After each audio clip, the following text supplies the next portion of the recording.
Welcome back, party people. My name is Darrel, and today in this video, I'm going to show you all how to make a WordPress website step by step. And you don't need any sort of experience or any knowledge of coding. Everything in this video is done with a visual drag and drop builder, so you can visually make the websites the way you want it to look. Plus, it comes with over 1,000 beautifully designed, pre-made templates so you can have your website up and running in a few clicks. Now, I'm gonna make a bold claim. This stuff is so easy that after watching this video, you'll be able to make your own websites and even start your own web design business and work anywhere in the world just like my viewers have. In fact, here's some websites that my viewers have made simply by watching videos just like this. And setting up your website is super easy. You get hosting, you install WordPress, you activate your theme, and start visually building your website live on the internet. And today I'll show you how. It is that easy. And we only make modern and professional websites here on my channel, so let's take a look at the website that we're going to make today in this video. Now, this is the website that you are going to make today. Now, you can add as many pages as you want, and you can be as customizable as you want with your website with no restrictions. And right away, you can see this is a clean, modern, and professional website. And today I'll walk you through on how to make it step by step. Now, you can make any changes you want to your website, like adjusting your website position, moving the images, changing the size of the text or color, add these really cool shape dividers, add a video background, a gradient background, or both. You can also add a contact form, which all the emails from your website will go right into your email box. And let's not forget, your website will be fully responsive for Mac PC, any tablet, and all mobile devices. And today, we're using the #1 most popular WordPress theme in the world. That's right, this theme has more active installs than any other theme on the planet. So you can be certain that you're only using the best in this tutorial.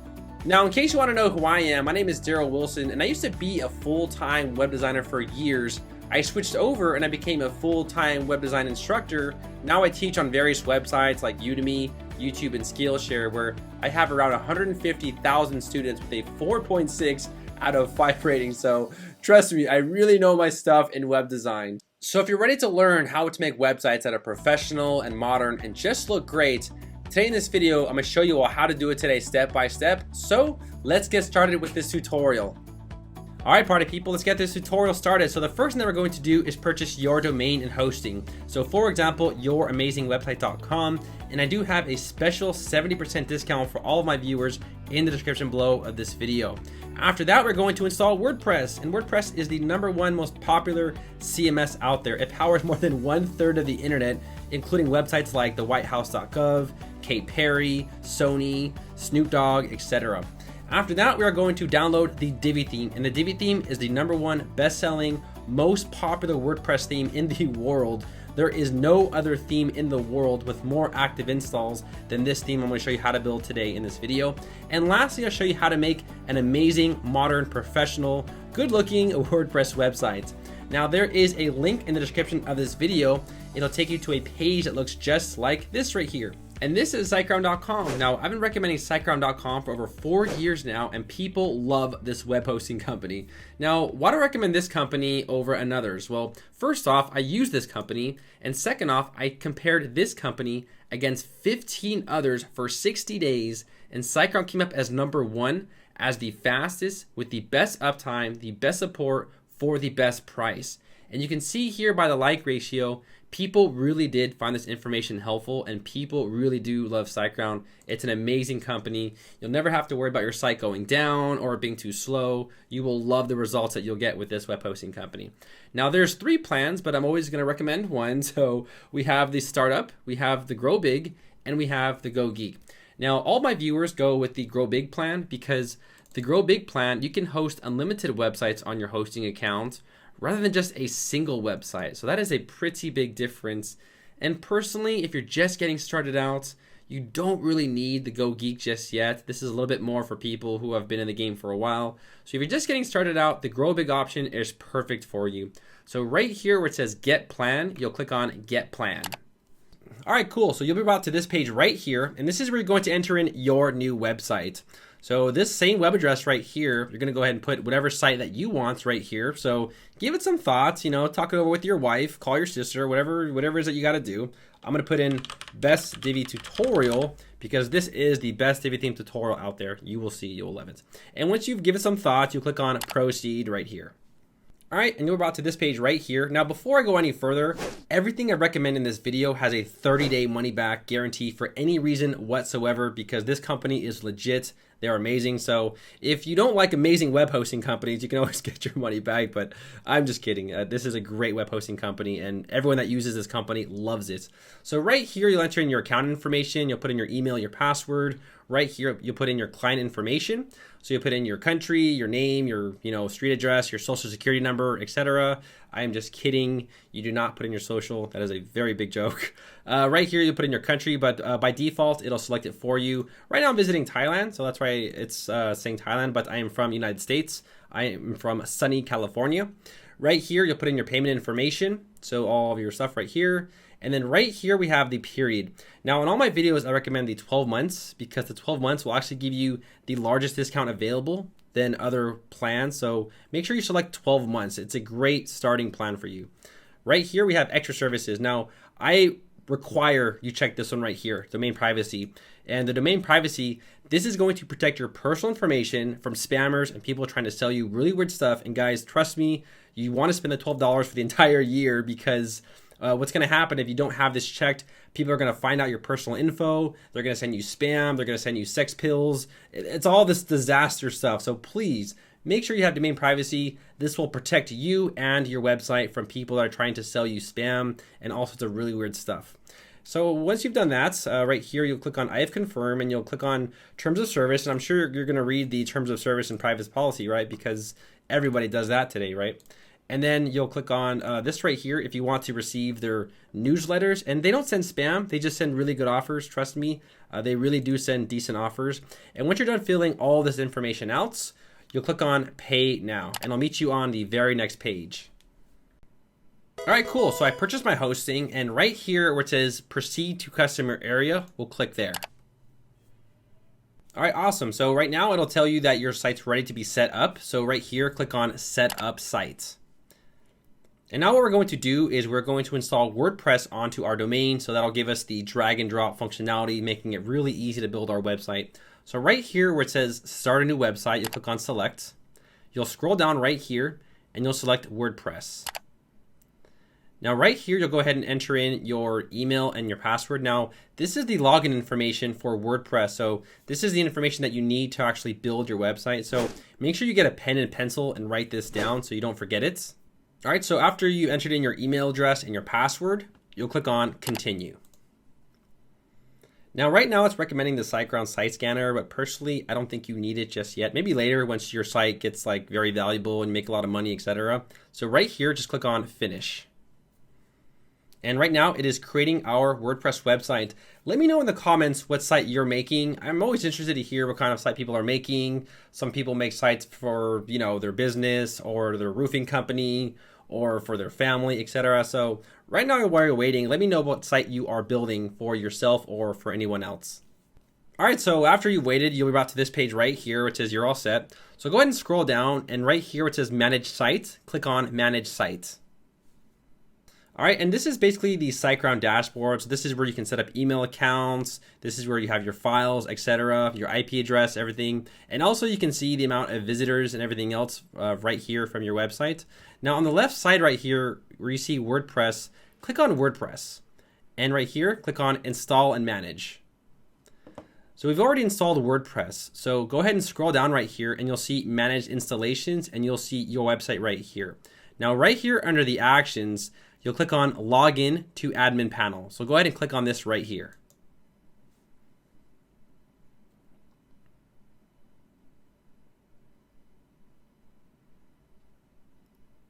All right, so it'll take you to this page right here, and this is the WordPress starter. Now you don't need to have this, and I actually recommend to take this off, but for right here, scroll down and just click on Exit.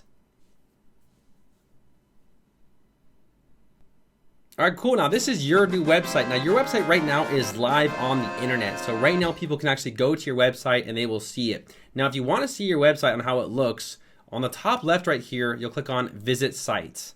And this right here is your new website. So this is exactly how it looks.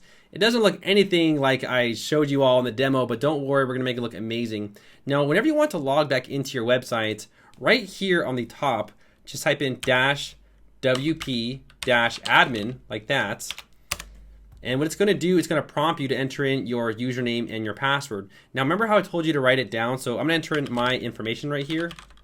So we have Divi tutorial 123, and I'll enter in my information.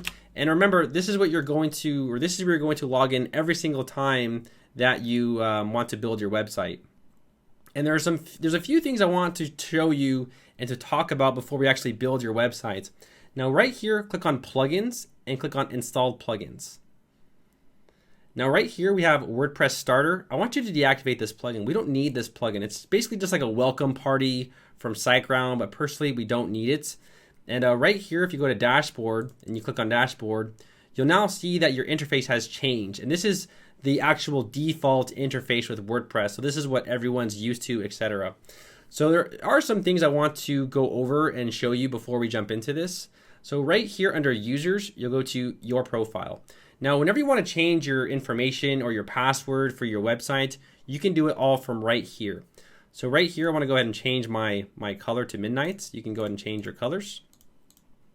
You'll scroll down right here, and this is basically your email. And this is very important because let's say, for example, you forget your password, it will go ahead and send it to this address. And also right here, whenever you want to enter in a new password, just click right here on generate password, and this is the password. And again, you can go ahead and put any password you want. And once you've done that, you'll click on update profile, and that's how you change your password for your websites. Now, one more thing I want to talk about before we download the actual builder is to go ahead and change your permalinks. So right here under these settings, we have permalinks. And right here, we have different options, but I want you to put this to post name.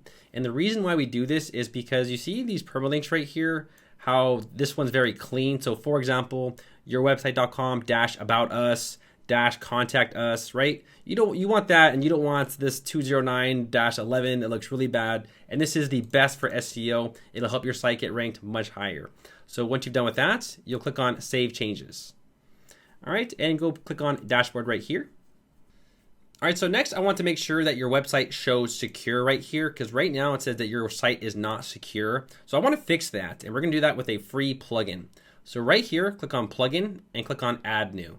And for those of you who have no idea what plugins are essentially like add-ons for your website. So this one right here, you can turn your site into like a forum.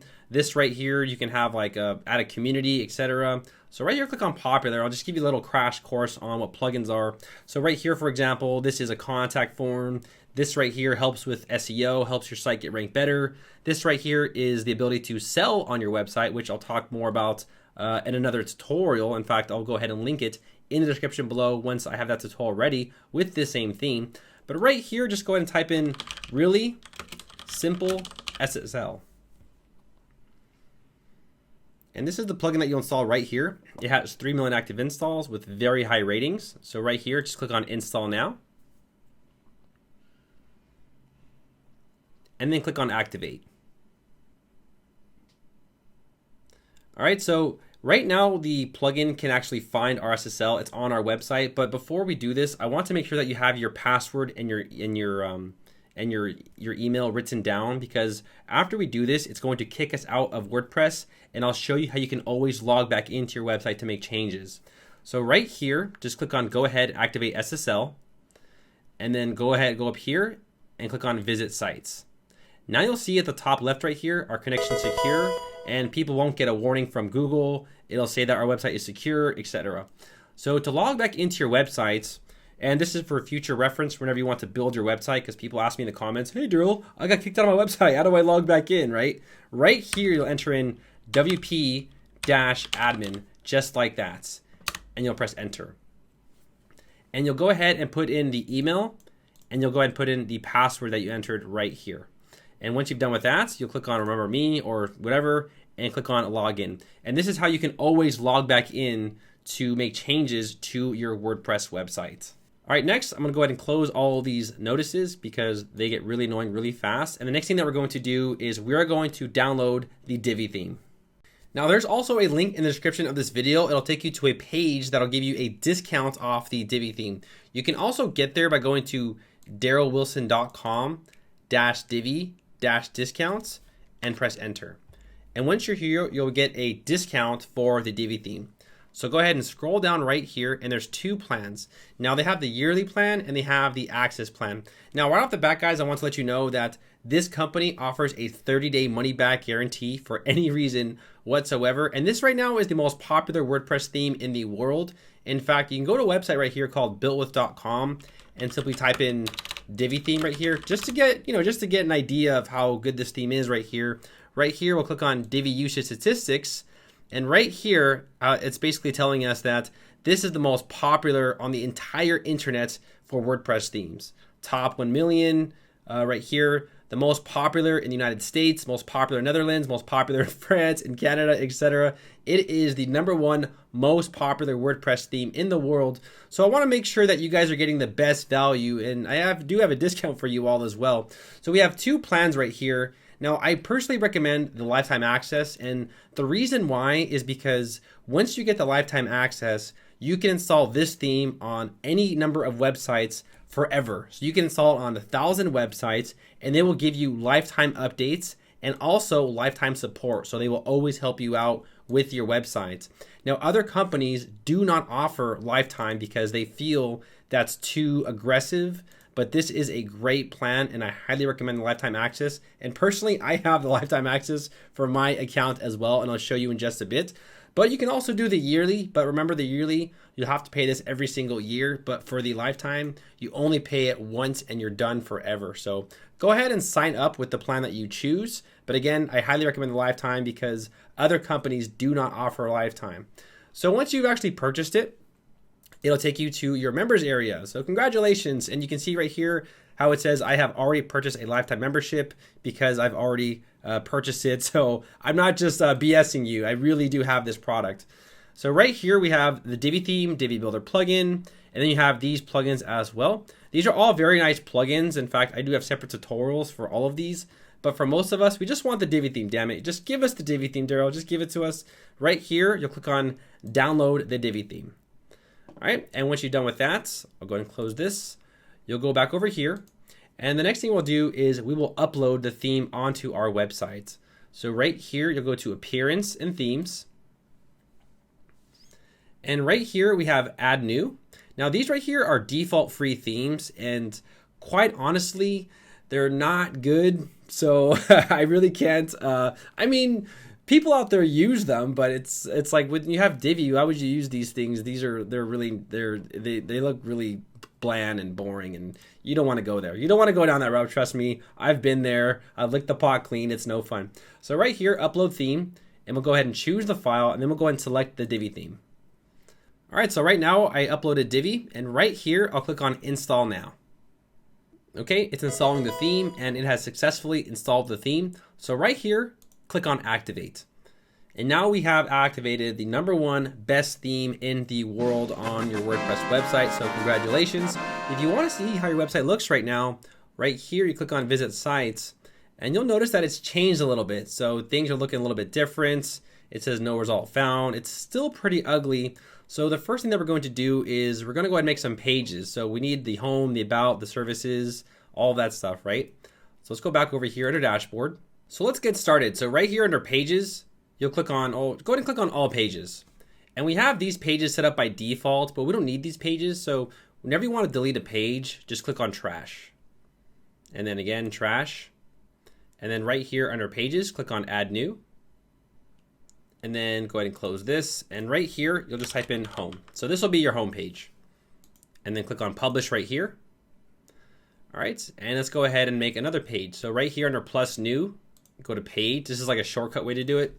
So here, we'll do our About Us page. And then click on publish. And let's keep going. So right here, you guys know what to do, right? So here, another page. And this will be our blog page. All right, we're going. And then right here, let's do the services. services page. How's everyone doing today? You guys are doing good? Good. It's good to hear. It's good. I like that. Here, plus new page. And then we'll do the contact. And then click on publish and publish. All right, cool. So we made these pages. Now we need to actually assign them to a menu. So over here, if I go to visit site, you've noticed that these are the pages right here, but they're not really arranged properly. And there's also this uncategorized stuff. So let's go ahead and create a menu. So right here in our dashboard, we'll go to appearance and go to menus. And right here, give your menu a name. So I'll put Darrel's menu, Darrel menu, create a menu. And right here under pages, we have view all. So go ahead and just put in all these right here. And then click on add to menu. Now you notice right here how there's two pages, or there's two homes right here. So we have this home as a custom link, and we don't need this right here. So go ahead and just remove that. And then we can rearrange this by dragging and dropping. So I want the home right there, the about us, these services right here, and then the blog and the contact us. And this right here will be our primary menu. And then I'll click on save menu. All right, and also if you want to make a drop down at any time, let's say, let me actually show you the menu first. So right here, visit sites. Now you can see the menu is very clean. So we have the home, the about us, the services, the blog, and the contact us. And if you want to make a drop down menu, I get that request quite a bit. You'll go back to your menu settings right here, and you'll just go ahead and drag this below it, and then click on save. And what that'll do is that when someone hovers over, it'll actually recommend the page below that. So if you want to go ahead and achieve that, that's how you do it. I just get a lot of questions about that, so I just wanted to demonstrate on how to do that. So right here, I'll go ahead and click on Save Menu. And now that we've done that, we're ready to build our website, but there's one last thing we need to do before we start building our pages. So right here, I want you to go to Theme Customizer. Now we need to tell the website what's the first page that you want people to go on when they visit your website. So you have some settings right here, and don't worry about these settings. We'll talk more about this a little later in the Theme Customizer settings. But for right here under Homepage Settings, you'll click on a static page. And for the home page, I want to select it as home right there. And then right here, we'll click on publish. And then here, we'll go ahead and close this. And this is our home page. And now we are ready to build our WordPress website. Exciting stuff. So you're about to make your website. Now, I want to give you a tip of advice. When you watch this video, please watch it all the way till the end, because there are a lot of important features that I'm going to be talking about towards the end. So just be patient, give yourself the time to learn at your pace and just go with it. And I promise you, by the end of this video, you'll be making super professional websites that look amazing. So let's go back to the video. You got it? You guys ready? Okay, let's do this. So first thing you'll want to do right here is click on Enable the Visual Builder. Now in my videos, I'll be very honest with you guys. I want to be as thorough as possible to make sure that you understand this builder as much as you can, because you paid for this builder. And I don't want to have a brief video. I really want you to understand the power of this builder and what it can do. So right here, we have three options. We have clone a page, choose a pre-made layout, and then we have build from scratch. So right here, click on build from scratch. And we have these different rows, and you'll have these for every single section that you make. So make sure you get comfortable with this. So let's say, for instance, you want one row, you want two rows, or sorry, columns, 3 columns, 4 columns, 5 columns, etc. So this is basically the style of your website. But for right now, we're just going to have one right here. And right here, these are modules. So you can kind of just go ahead and scroll down and just see what these do. So for example, right here, if you want to go and have something of a blurb right here, you can enter in a blurb, and then you can go ahead and make changes to whatever you want right here, etc. But for right now, I don't want this. So right here, I'll click on check. And then right here, I'll go ahead and delete this right here. Now right here under this plus icon, I want to go ahead and add a new section. And I want to add in a full width section right here. And now right here, you see that we have different, I guess you want to call them modules. So we have full width image, full width header, etc. Let's just first do full width header. Now right here, I'll check this, and I want to close this right here. We don't need this. Now, whenever you want to access the options, just click on this gear icon right here. Now we're going to build this same landing page right here. So right here, I have an image, and then I have some text, and then I have 2 buttons. So we're going to make it look just like this right here. I know that seems like a lot of work, but don't worry. So right here, I'll put welcome to the award-winning agency. welcome to the award-winning agency. And then also for our subtitle right here, I just have some basic dummy text. So I'm just gonna go ahead and put in some basic dummy text. Now right here we have button 1 and then we have button 2. So right here I'll put begin and we have click here. So you can see here now we have 2 buttons and they're next to each other. So right here I have explore and buy now. So here I'll do explore and then we'll just do something like contact. And then scroll down right here. And this is where we have other content right here. So here we can have different content, etc. So if you want more content, you can go ahead and put it there. But that's just an example of, where you can put your content. So if you want to go ahead and put something, just, type it in, etc. But right here, I just have something very small and brief. So I don't want to put any content, but you're welcome to put as much content as you want. But I'll go ahead and take this out. So next right here, we have images, we have links. So if you want to go ahead and link them to a certain part of your website, we can go ahead and do that. So for example, if you want to take them to your contact us page, you can go ahead and enter in your contact page link right there. So let's do that. So right here, I'm gonna open up a new tab. And what I'll do here is I'll go to visit sites and I'll go ahead and just take the contact us page right here. I'll take this link right here, we'll copy it. And then for the contact section, which is actually button 2, I'll go ahead and paste it there. So now when someone clicks on the contact, it'll take them to the contact us page. And then we can do the same thing also for the about us. So I'll take the about us and then copy. And then for the button 1, I'll just go ahead and paste it right there. And it'll look much cleaner and it'll look better. So for example, if someone clicks on the explore, it'll take them to the about us page. So it'll look much cleaner once we actually get the site up and running.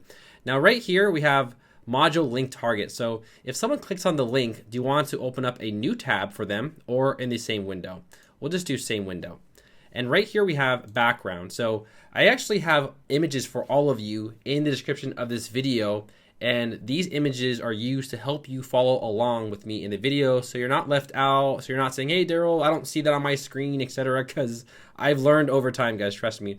But right here we have these different options. So you can add a gradient background, which people love gradient, but don't go too crazy with gradient. It's really hard to keep it consistent.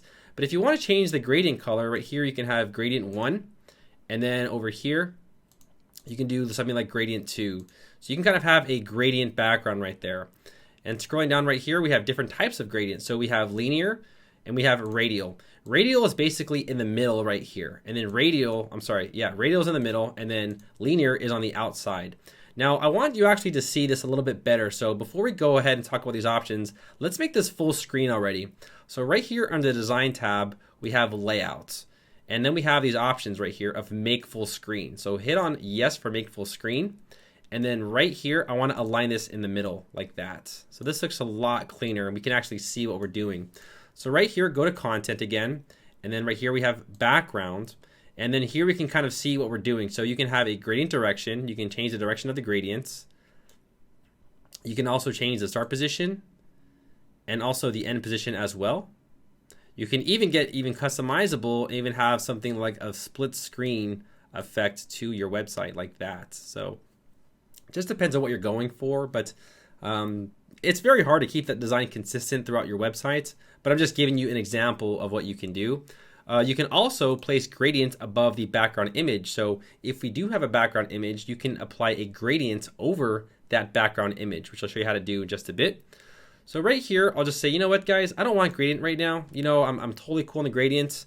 Gradient's a little bit too much for me. I know everyone loves it. You can have a solid color like this, or you can have an image, or you can have a video background where you can just click on this plus icon. You can upload a video file, or you can insert it from a URL like YouTube or Vimeo.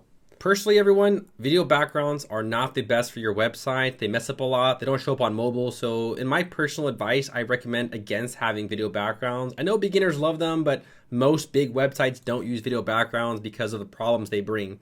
But anyways, over here, go to a background image and click on plus.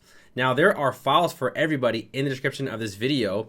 So go ahead and click on upload files, select files, and on my desktop right here, I have the files right here for images. And you'll go ahead and just hit shift and download all of these, and you'll go ahead and open all of them to your WordPress website like this. So you can see here how the images are uploading to our server, and it's incredibly fast because we are using SiteGround. So that's another good reason. And trust me, guys, if you use like iPage or something or HostGator, oh my God, this would take like an hour to load. It's pretty bad. But the image that I want to use is this one right here, slider1.jpg. And right here, I'll click on upload an image. So now you can kind of see our website looks a lot better just from that one little image right there. So there are some things that we need to do here. So we need to actually change this text right here. Now, a quick way on it, instead of having to like go through here and navigate, you see here how there's this little blue pen. Just click on the pen and it'll automatically take you to this section where you can edit everything.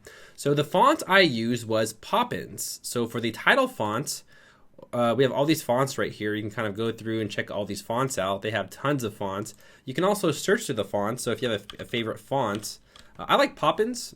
I think it's pretty, I don't know, just something about it just looks professional. Now for the title weight font, we have bold, heavy, ultra bold, etc.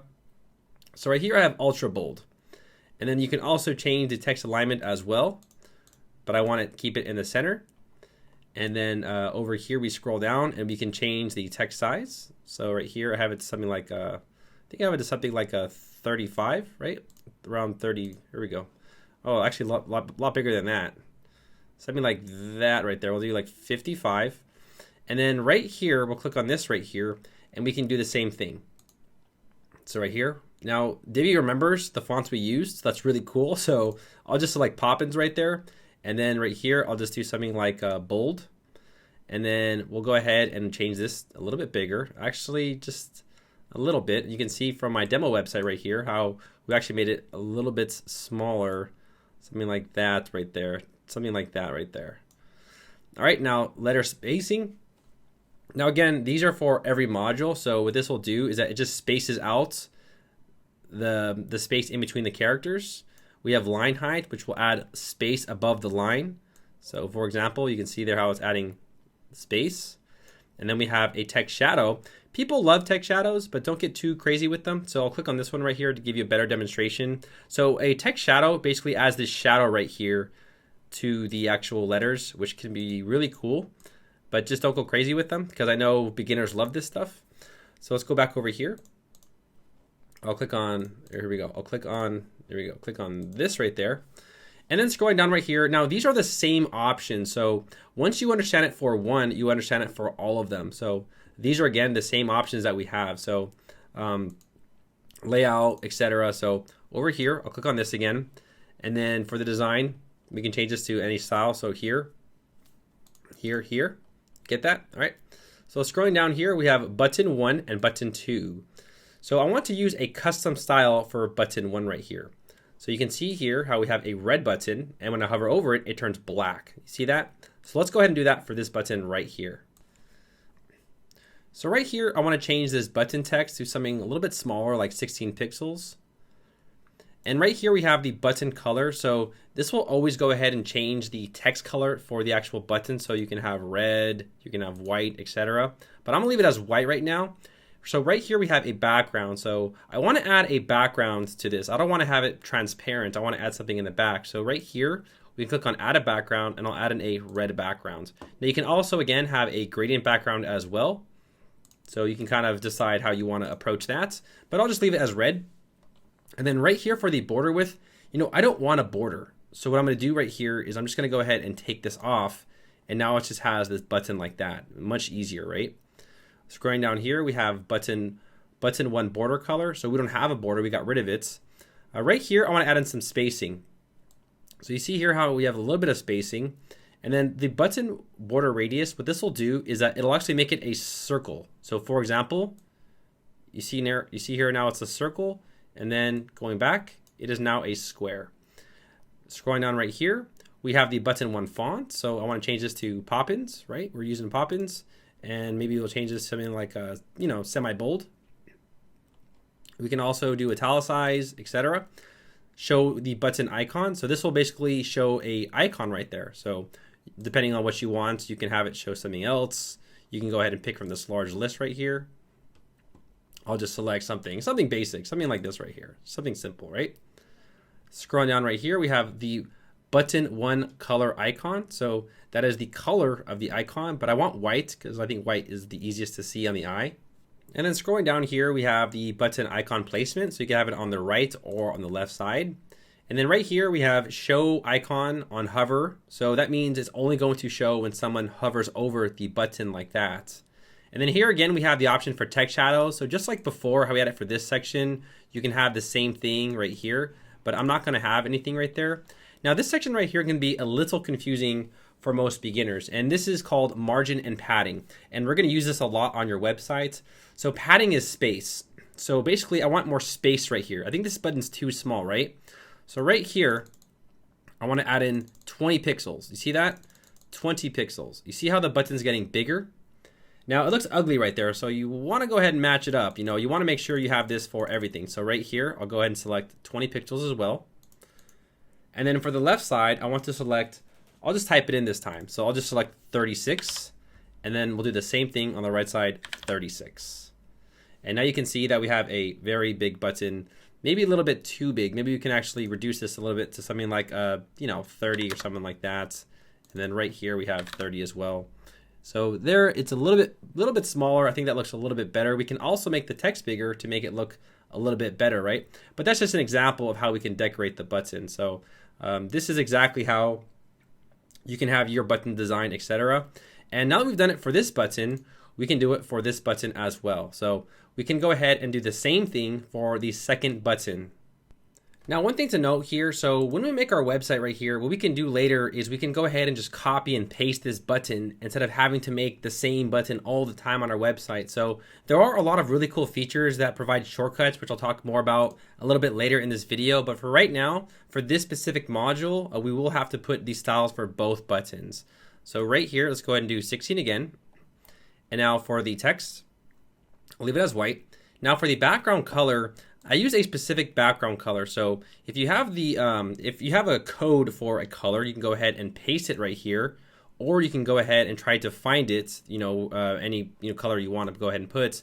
But the color that I used for my specific demo was 1A1D24, and it's like kind of like a dark blue, or it's a dark black, but it's not entirely black. So it's like not 100% black, but it's a lighter black. So it's kind of hard to see, but in web design, you'll get the hang of it. Now right here, I don't want a border, so I want to take that off. And then right here, border radius, I'll go ahead and leave that. I want to add in just a little bit of space with these buttons. And then for the button 2 fonts, I want to put this to Poppins. And then we can change this to something like semi-bold or bold, etc. We can change this again. So these are again the same options that we had before.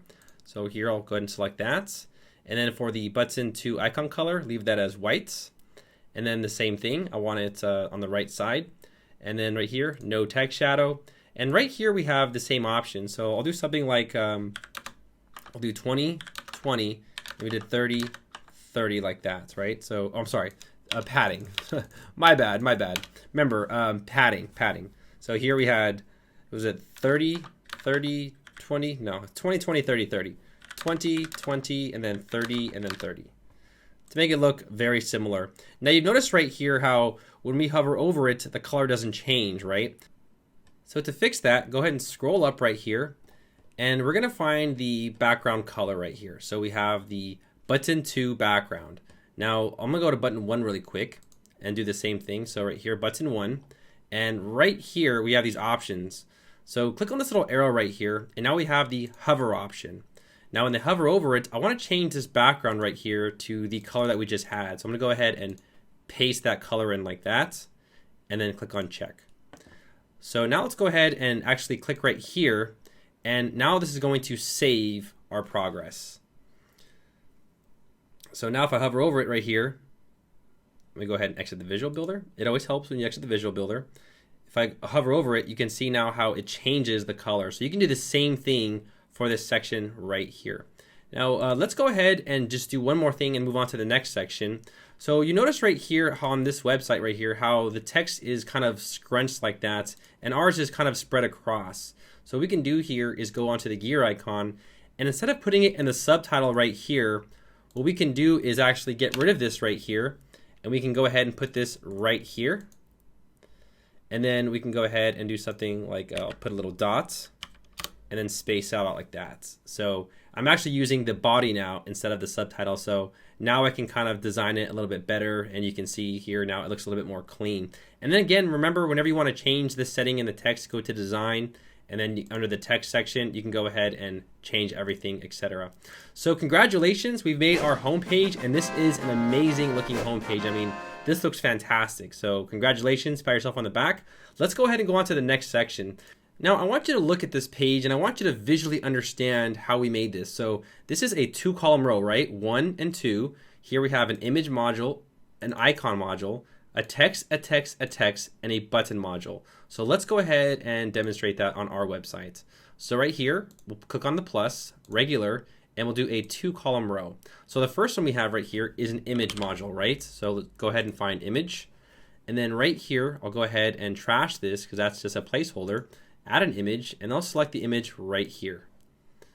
You see that? So their image is right there. And remember, you can always adjust the padding. You can adjust how you want this to be on your website. So here you can kind of see we have just a little bit of space. So I'll just go ahead and just put in, just a little bit. I won't be exact, but you get the idea, you get the point. Right here, we have a blurb section.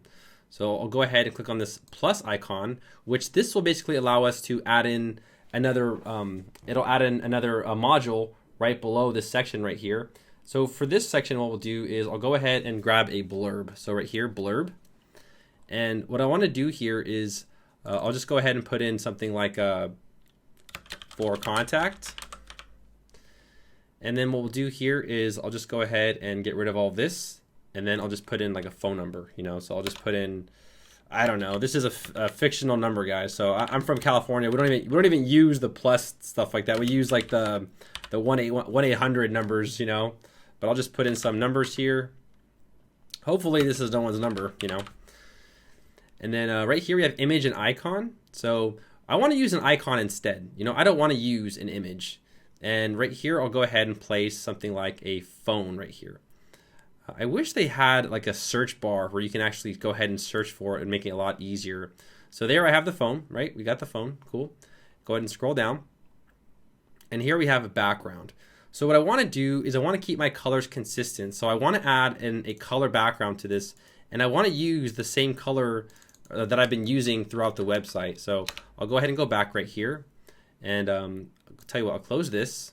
I'll go ahead and open this right here, and go to the design and go to my button, and then just go ahead and grab that color code. This one right here. And we only have to do this once, because once we actually do it for this section, we can spread it throughout our entire website. So right here, I'll go ahead and put in a background again, and I'll place that color. All right, so that looks a little weird, but don't worry, we'll change everything. And then right here we go to the design section. So image and icon. The icon I have is red right there, right? And we can actually have a circle icon as well, and you can always change the color of that, but for right now I'm just going to say no, I want to leave it like that. And the big difference right here is placing this to the left side right there. So this right here obviously is a lot different, and it's starting to kind of look a little better. It's still really ugly. Here you can use the icon font size, so we can go ahead and change the style of that. So I'll put this as something like, we'll just change it to something like 60 for now. And right here for the text, I'll click on text, and now we can go ahead and change the alignment of this. So I'll leave it on the left side, and I want this light. Now this is a shortcut way on how to do it. We can always go ahead and change the color manually for each one. For the title text right here, I'll leave this as something like quicksand. I think there's quicksand. There you go, quicksand. And then again here we can always go ahead and change what you want, etc. You kind of get the idea here. And then we can go to these settings. Now again, these are the same setting options that we had before. So at any time you can go ahead and change the text right here. So remember, once you get it for all of them, once you understand it for one, you get it for all of them. You understand? So here I'll go ahead and change quicksand. And then right here, I'll go ahead and make this one a little bit bigger now. Something like that right there. So you've noticed how that looks pretty good, but the problem is that the spacing's terrible, right? It doesn't look that good because this box is really ugly and it doesn't really look good. So let's go ahead and go to spacing. So I'm sorry, sizing. This is all, we can go ahead and adjust this, but I want to just add padding, so under the spacing right here, I'll do something like 30, 30, and then over here, I'll do another 30. And then over here, we'll do something like 40. And then we got 40 again. So that looks a lot cleaner, and you can actually get a little bit creative. You don't have to follow what I'm doing verbatim. You can kind of take this and kind of like push it like this, or, something like that. But you can kind of get creative and do what you want. This is your website. I'm just kind of educating you on how to design it, right? Now, we've made this section. It's pretty clear. I mean, this part is a little bit bigger. That's the only difference, is the font is bigger, but virtually it's the same thing. Now, also, whenever you want to drag and drop a module, you can just take this module right here and then just drag it like that. You don't want it there, we can go ahead and duplicate it, and then we can just say, you know what, I want to drag this back right here. So what we can do here is we can actually use this a little bit later on our website, also the buttons as well. So right here, I'll click on the trash can, click on the plus icon. Now let's go ahead and do a text module right here. So right here, I want to make a title, like who we are. And that's about it. So I just want to leave it like that. For the background right here, we can go ahead and set a background color to something like red. Now, I know that looks really bad, but don't worry, we'll go ahead and fix that in just a bit. So over here, we'll go to the gear icon. Now we want to make sure we get this right, because we're going to copy this and duplicate it throughout the rest of our websites. So right here under the design tab, we have text. So I want to go ahead and change this right here. So the font that I used for this one, let me go ahead and check really quick. I actually wrote this down. I believe it was called Tico. It's a Tico right there. Tico. And then right here, we have the font weight. So we can leave this to something like semi-bold. So you get these options. They're pretty self-explanatory. They're basically the same thing. So right here, I'm going to add some space. I'm going to go ahead and scroll down now. Everything right here, I think, is set. The only thing that I need to change right here is the actual red part. So I don't want this red to extend like that, and you might have this problem on other parts. You maybe just want this to be just like right here. So for the sizing right here, we can go ahead and adjust the width right here. So you can see here now how we're adjusting the width right there to something that looks like that right there. Something like that. So now that looks a little bit better, right? And again, you can always go through these settings and you can change stuff and you can kind of get creative, but this is very advanced. And most beginners probably won't need this stuff. But again, what we need to do here is we need to add spacing again, remember? So spacing, 9, 9. And then over here, I'll go ahead and put 10 pixels and then 10 pixels as well. So now that we've done that, you can see over here how this box still is a little bit, it's still scrunched. So what we can do is we can go back to sizing right here and just increase this with a little bit more like that. So now we have something that looks a little bit more clean and crisp. Next, what we'll do is we'll add in this section right here. And this section is a little bit more unique, I guess you can say. So I'll go ahead and copy this right here. And let's go ahead and add in a new text module. So right here, I'll add in a text module. And what we're going to do here is we're going to go ahead and take this and I'm going to go ahead and paste this in like that. So we have one section and we have two sections. And you see how it says heading 2 right here and this says heading 3. Let's talk about how we can manipulate this and kind of make it look different. So over here on the design tab right here, we have heading text. We have H2 and H3. You see how the box hovers over that? So what we can do here now is we can actually change it for each specific text in our text field. So let's say, for instance, again, right here, we'll change this to pop-ins. And right here, I'll go ahead and make this, we'll just do ultra bold or something like that. Or heavy, or I don't know, semi-bold. What's good? What you guys tell me now? You guys are on par right now. You guys can kind of give me advice. So we change it to that, and I want to make this a little bit bigger. So let's change this to something a little bit bigger, something like 30. And for this section right here, I'll click on this, and then again we'll go ahead and change this right here to pop-ins, and then we'll change this to like ultra bold again. And what we can do here now is we can change the color of it like that. So now you can kind of understand how we can change different parts of this and make it look, now we have a category of styling and stuff like that. So let's make this a little bigger. I think these are a little bit too small here. So let's just put design agency. And then this one right here, again, we'll make it a little bit bigger, just to give a little bit more bigger, something like that, right? That looks pretty clean and crisp. So again, that looks pretty good. So now that we've done that, let's go ahead and add in the next section right here, where I'm just going to go ahead and take this text, and we're just going to go ahead and add in another text module. So again, plus text, and then I'll just go ahead and paste this in right here, like that. So you can see here how that color, or that looks a little strange, but I guess that's okay. Here, we'll go ahead and just take this out like that, and then voila. We can take this and just copy it, and then I'll paste it right here, etc.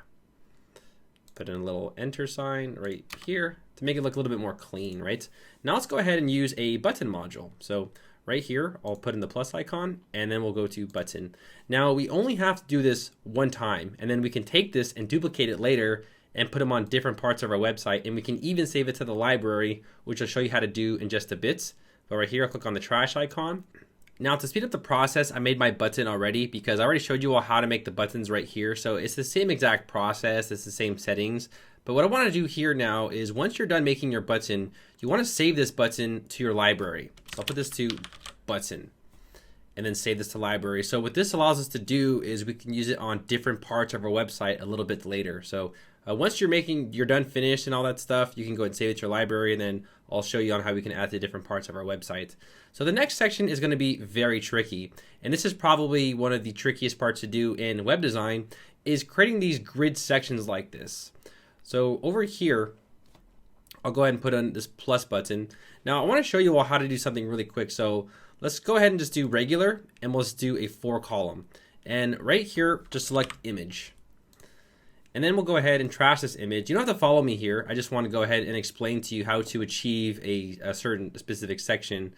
So here I'll just grab something like, I'll just grab this right here. And just give you a demonstration of how this works. So right here under the settings, I'm going to go to design right here, the sizing, changes gutter width to 1, minimize the heights, and I want to have 100% width. And I want to change this to max width like that. And then what I'll do here now is I'll go ahead and just copy this, take this, put it right there, copy this module, take this, put it right there, and then copy this again and put it right here. And there you go. So now we have images that basically expand all across, and we can reduce the padding right here to make sure that there's no space whatsoever, something like that. Now I'm going to show you how to do this with text. So that's how you do it with images, and with images it's a little bit easier. So let me go ahead and explain to you how to do this with text. And right here I'll click on regular, and I'll select a 3 column row. Now looking at this, I want you to understand how I built this. So a text module, a divider, a text module, and a button. We haven't done dividers yet, so we'll do that right now. So I'm kind of lazy right now, guys. Let's just go ahead and duplicate some stuff to kind of make our work easier. So I duplicated this, and I'll drag it, and I'll put it right there. Okay, yeah, a little weird, but it worked out. So here I'll go ahead and delete all this, and I just want this because this is actually all of the same settings, right? So I'll just put designing, or designing like that. And what we can do here is I'll just go ahead and we can duplicate this, and I'll just drag this, and I'll put it, oh, it's being a little weird. There we go. Sometimes WordPress weird stuff happens. So now you can see how I've drastically speeded up the process. I don't have to do all this from scratch again, etc. So right here, I'll do the plus icon, and I'll look for the divider. All right. Now for the divider right here, this basically just kind of adds space. That's the whole point of a divider. But a lot of us use it for just styling. So right here under the line section, we can change the color.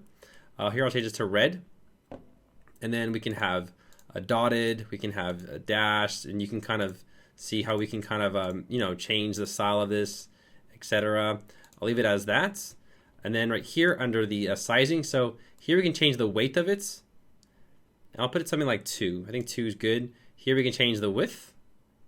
And then you can change the alignment as well to kind of give it that, you can kind of make it look like a certain style, whatever you're trying to achieve, etc. And then right here, min height. So we can change the height of it as well. But I don't want to do that. So essentially what this does again is that this basically just creates space in between stuff. That's essentially what it does. And then here you can add more space with padding and margin. You can add a border, a box, shadow, etc. Now there is one thing that I really talk about, and that is the transformation and how you can actually transform stuff and make it look a lot different. But we'll talk more about this a little bit later because it's a very bad example to give you for this specific module. So we'll talk more about this a little bit later, but we'll talk more about all that stuff because that can be a little confusing. We'll use it for images. But again, right here, spacing, I'm sorry, size, I want to go ahead and change the width of this, make it a little bit smaller, something like this right here. All right, and then right here, I'll go ahead and click on this plus icon, add in some text. And then you guys get the idea here. Now, I do have a little bit of space right here, so I want to go ahead and just kind of reduce the space right here. So something like that, you know, a little bit closer. And then right here, we can go ahead and do something like, you know, change like that. And then here, enter, something like that. And then right here, I'll just go ahead and duplicate this button and I'll just drag it and put it below this. And then we're all done. So that's basically it right here. Now we need to actually change this to make it look like this right here. And essentially all we have to do is just mess around with the sizing. So right here, again, like we did before, we'll do the row settings and then we'll go ahead and do design, sizing, gutter width, change this to 1.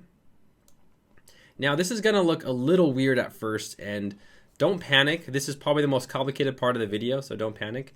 Equalize the width or the heights, change this to 100, and I want this max width. Something like that right there. Then, yeah, so that's basically how we achieve that section. Now, right here for column 1, we need to actually add in some padding, you know? So right here under the design section, we can go over here to border. I'm sorry, not border, the spacing. And then we'll change this to something like 70. Change this to 70, 70, 70, and 70. And essentially what that's done is it's kind of put it in the middle of everything. So you can kind of see how that looks. And over here for the row setting, under the first column, we can set a background and we can go ahead and select the background color like that. So you see what I'm getting at here? So you understand what I'm kind of going for here? So from really quickly look really ugly to really good. So right here in this module setting for this button right here, I want to actually take this same button color. I want to extend it in the background so this button is transparent. So right here under the button, I want to take this same color like that. Hope you guys are with me here. You gotta stay with me, guys. Don't. I hope I don't lose you. And then right here under this section right here, again, column 1 for the backgrounds, and I want to go ahead and paste this right here, and then voila. So now the button is transparent. So that's how I achieve that specific section. And then again, we can always go ahead and adjust the button to make it align properly. Because remember, we do have a padding right here, but I'm not going to go ahead and change that right now because you already know how to do that. Right here, I'll go ahead and change this text to something like white, the text, and we'll change this to white, right? And then we'll also change this right here to white as well. So we can actually change it right here in the text color. It's like a shortcut. It's like the old school way to do it, etc.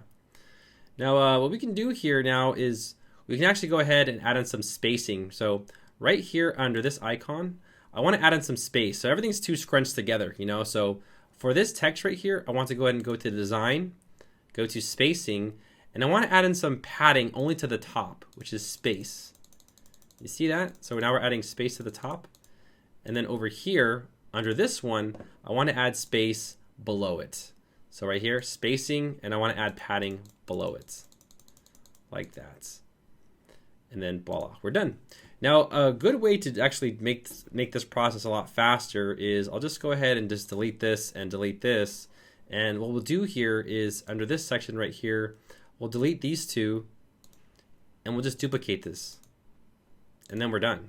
I mean, that's it, we're done. So all we need to do now is just change this one color right here. So for example, the middle one will be red. So right here, column, background, red, done. Beautiful.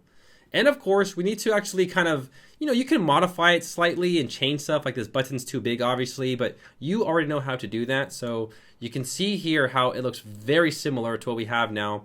The only difference is that maybe we can reduce the padding like this to make sure that no white displays, etc. So like right here, we'll take off all the whites, and then there you go. So now we have a section that's very scrunched together. And again, that was probably the hardest part of this video, is getting this to work out, because this can be a little complicated. Let's go ahead and move on to the next section. So right here we have a text module, a divider, and this is the new one. This is accordion. So this is again only a 2-column row. So let's go ahead and add that in. All right, so next we'll go ahead and click on the plus. Hope you guys don't mind, I cleaned this up just a little bit. I took a break, and I like this looking better. It looks much better like that. Here I'll click on the plus icon, and then we'll go to regular, and then I'll select a 2-column row. Now I'm lazy, I want to go ahead and just take sections and duplicate them without having to do all the work again. So right here under this section, I'll duplicate this, and I'll just drag this right here. And then same thing for this section right here. So I'll go ahead and duplicate this section. Oh, not this one. There we go, like that. And then take that. You can see how it's kind of hard to grab. And then I'll just paste it below that. Now I can't see this text, so quickly I'll just go ahead and change this to, well, I can do it right here too. I'll change this to something like black right here, just so we can see what we're doing. And then right here, I can duplicate this text. Actually, no, we're not going to duplicate that, because we're actually going to use the toggle module. My bad. So right here, I'll go ahead and find toggle. And then what we can do here is we can style this. So right here in the module settings, again, your title here.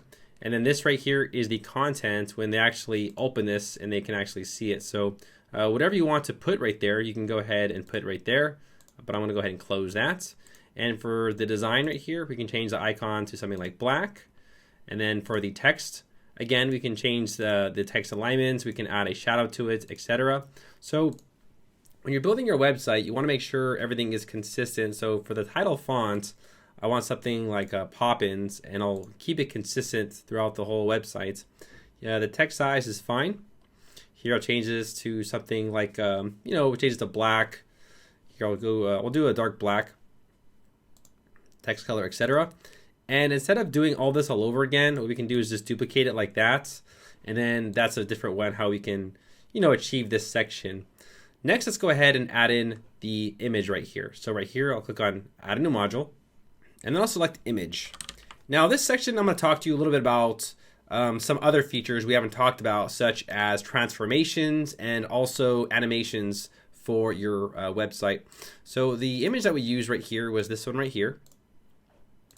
Now I want to go ahead and be a little bit more customizable with this. So for the model settings right here, under the design section, you've noticed over here how there's transform, filters, and animations. And we didn't cover any of this, so I'm going to talk about what these three are right now. So for the, let's first talk about animations. This is very simple. So right here we have fade, slide, bounce, zoom, flip, roll. Now I find that this was the best way to teach you was the image, because it makes more sense. Here you can change the animation duration. So if you want it shorter or longer, etc. We have also a delay, and you can kind of go through these settings and check them out. I'm not gonna like go, in depth, because you can mess around with these settings to get an understanding. Right here we have transformation. Now this is a relatively new feature they've added. So right here we have different styles of how you can kind of move this around. Also right here we have transform template, which is a really cool feature, which can kind of move this to any part of your website. In fact, we can have fun right here and just kind of take off and put it wherever we want, which is really, really cool. Now, when you're using this feature, guys, you need to make sure that your site is responsive, because this can give you a lot of responsive problems. So don't get crazy with this. Just use it very sparingly. Like for example, if I want to move this over here or like that, that'd be good. But when we talk about mobile editing and mobile optimization, again, this can be a little overwhelming. So just don't go crazy with this. Have fun, but not too much fun. All right. And then right here, rotation. You can again get really crazy with this. You can change the degrees, something like that. So it looks pretty cool. And then also this feature right here. So you can get really customizable and you can really change the way your site looks with images. I mean, this is a great alternative to Photoshop. It truly is. So I'm not going to go too much into this because people will use this, but I don't think that you're going to make your website with this.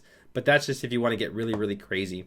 Next, we have filters. And again, filters, you can change the saturation. You can change all this stuff. So goodbye to Photoshop. We no longer need Photoshop because Divi can do everything. So if you want a quick way on how you can kind of edit your images and be very creative, this is how you can do it.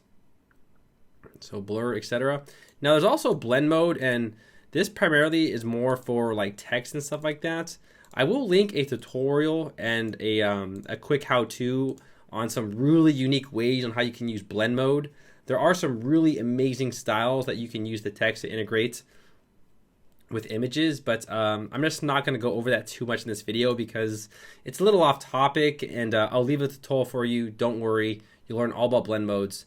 So yeah. Now one thing that I want to change here is the spacing. So over here you've seen that the spacing is very small, so we'll go ahead and change it like that, and voila. So that's basically a quick rundown of the images and the design. So I think I covered basically like all of the options right here. Box shadow, that basically puts like the shadow around the boxes and stuff like that. I find that box shadows are relatively good for something like I want to say text boxes. Like right here, this whole section, you can probably have a text shadow. So for example, right here, design, we'll do a box shadow, something like, something like that, but it'd have to go around the whole thing to be creative. So that's just an example of how you can add a box shadow and also a text shadow as well. So scrolling down right here, we have this section. Now this section right here is relatively very common in WordPress, and you will see a lot of websites use this specific section when they kind of like address the bottom of their websites. Essentially what this is just a call to action, or we can use a text module and a button module. Now we haven't used the call to action yet, so let me just give you a demonstration of that. So right here under this one icon, we have call to action. And a call to action is essentially, all it really is, here I'll click on the gear icon and go to the, let's see right here, we have the, let me just set this up for you really quick to give it a good demonstration. A link right here, I'll just put that, and then, so essentially what a call to action is, it's essentially a title with smaller text and a button. So it's essentially a shortcut. Now you can also do this with just a text module, and a button module. So however you want to customize your websites, that's how you can achieve this specific section. So it's up to you. We can use a call to action, or we can just use a text module. And preferably, I want to use a text module just because I'm a little lazy. We've already made the button here. So it's like, well, if we already made the button and everything, why are we going to do everything all over again, right? So let's go ahead and just copy this, and I'll take this and I'll put it right here. All right. Now what we need to do here is I'll go ahead and put in this new section right here. And then I'll go ahead and just put in something like a text just to show us where we're working at. And then right here, I'll take this, I'll drag it below, right? Hope you guys understand that. Is that a second row? No, that's not. Okay, so here we have this section. Now, there's a lot of different ways on how I can do this. I can just go ahead and go back up here and then just duplicate this and then drag this right here and use my mouse pointer and do that. I think that's way easier, and I'll close this. And then what we'll do here is I'll go ahead and go to the design, click on the text section, and then scroll down until we find the alignment area. So right here, text alignment, I'll click on middle, and there you go. And then right here, same thing. I'll click on the setting icon, design, alignments, and middle, and much easier. And also right here, we don't really need this section. So what we're going to do is we're going to use this section instead. You see the blue icon or the blue line, how it's controlling this whole section. So if you want to add a background, such as like a background color, you would do it from here. So here we can add a gradient, etc. So here you can add a black, or you can get the idea. Right here, I want to enter in an image. So I'm going to teach you two ways on how to add an overlay to your background, which is very popular in web design. So I have these images right here and they already have the overlay, but let's say for instance you don't have it with an overlay. So right here I'll click on upload an image. Now we can't see the image, but the image is there. And the reason why we can't see it is because right here under the gradient is too bright. So I'm gonna go ahead and trash the gradient, and now we have the image. So right here, I'll go ahead and add a gradient background. And if we scroll down right here, make sure this is checked to yes. So place gradient above the background image. Now what I'll do here is I'll select something like, let's just select the blue, and then I'll change this to something like purple, just to give you an example. Now what you want to do here is click on the color and reduce the transparency of that color. And then the same thing for this one, like that. So you can see here how it has somewhat of an overlay. Now if you want to add just one solid color, just change them both to black. And then we can go ahead and reduce the transparency like this, and then also like this as well. Now the sad part is with Divi is that for the normal background color, they don't have that option. So we would have to do it through the gradient, and that's essentially the only way on how we can do that. So that's just an example of how you can add an overlay to your background, or you can Photoshop the image, etc. But I just find this a lot more easier, and I think this is just you know, a lot more convenient on how you can have an overlay to your websites, right, or to your image. So now we've done that, let's go ahead and do this section. And this section is going to be really fast because guess what? We already have the section made, believe it or not. So right here, I'll click on save. Now I'm going to take this section right here and we're going to duplicate it. So now we have these two sections. That looks pretty cool actually. And right here, I'll click on this icon and I'm going to drag this section down below this section right here. So I've done that. Now I just want to slightly modify this. I don't want to have to redo everything, but we can slightly modify that. So right here under this this section right here, we can adjust these columns in a different manner. So what I'll do is I'll say, look, I want it to look like this right here. And all I need to do now is just change this background to the girl. So to do that, I'll click on this teal column structure right here. I'm sorry. I'll click on the gear setting, and right here under the second column, which is this one right here, I'll click on that. And then for the background, I'll delete this right here, and I'll add an image of the girl. So here's the image, upload an image, and voila, we are all done. Now, of course, I might want to get rid of this text. So what we can do here is I can just say, all right, I don't want this text now. I want to delete all this text. And then there you go. And that's it. We're all done.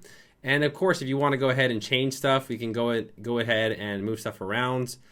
You can adjust the padding. So, you know, by now you know how to do this. And then right here, all these are right here are just basically check marks with an icon. So essentially what we did here is just delete this, and we'll just go ahead and add in a blurb right here. So right here, I'll delete this. Oops, sorry. I just need to go ahead and just add in the, I'll just add in the blurb. And then I just want an icon instead. So I'll just put the icon to the left side. And then essentially what I did was I just put in a check mark there, and that's it. So for the image and icon, I want to use an icon, and I just want a check mark. So what you do here is we just find the check mark, which is this, and then we make this text a little smaller, right? Something like this, or take that out. And then for this part right here, we put this, how it goes here, you are amazing. And then right here under the design tab, what we can do is just change the title text to white. So Poppins, and then also change it to white. And then right here, we can change the image, the icon to something like red. So I'll click on this, and then the image color like that. And then we can just go ahead and duplicate this like that.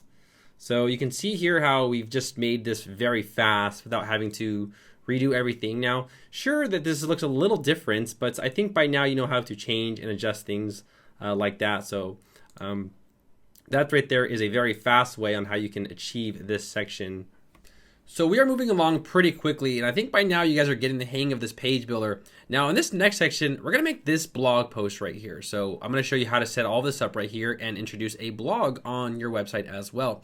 Now I'm pretty lazy right now. I don't know about you guys, but I'm lazy. So I want to go ahead and just take these sections from other parts of my website without having to redo everything from scratch, right? Because that would be a lot of work. So right here, I'm just gonna click on this blue icon, go to regular, and then I'll go ahead and close this. So I'm making a new section right here. Now there's a few ways on how we can do this. I can actually go ahead and copy each of these modules right here and then drag them to the bottom, or I can go ahead and duplicate this whole section right here and then rearrange everything. So I'm gonna scroll down right here, and right here, I'm gonna grab this and click on it, and I'm gonna hold it down. So I'm gonna take my middle mouse and scroll down to the bottom of the page and then just drop it right here. Just drop it. There we go. So we have this section right here. Now let's just rearrange everything instead of having to do everything from scratch again. So right here, I'll go ahead and close this. I'll close this. I'll take this button right here. Take the button and then drag it right there.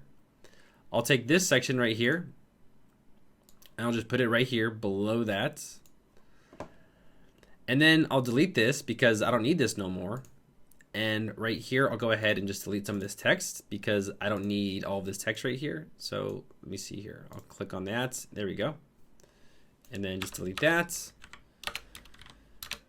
And then once I've done that, I can actually just rearrange and just push this down, very similar to what we have right here. So you can see here how we've drastically speed up the design process instead of having to do everything from scratch and do a little over again. The only thing that I need to do right here is probably delete all this.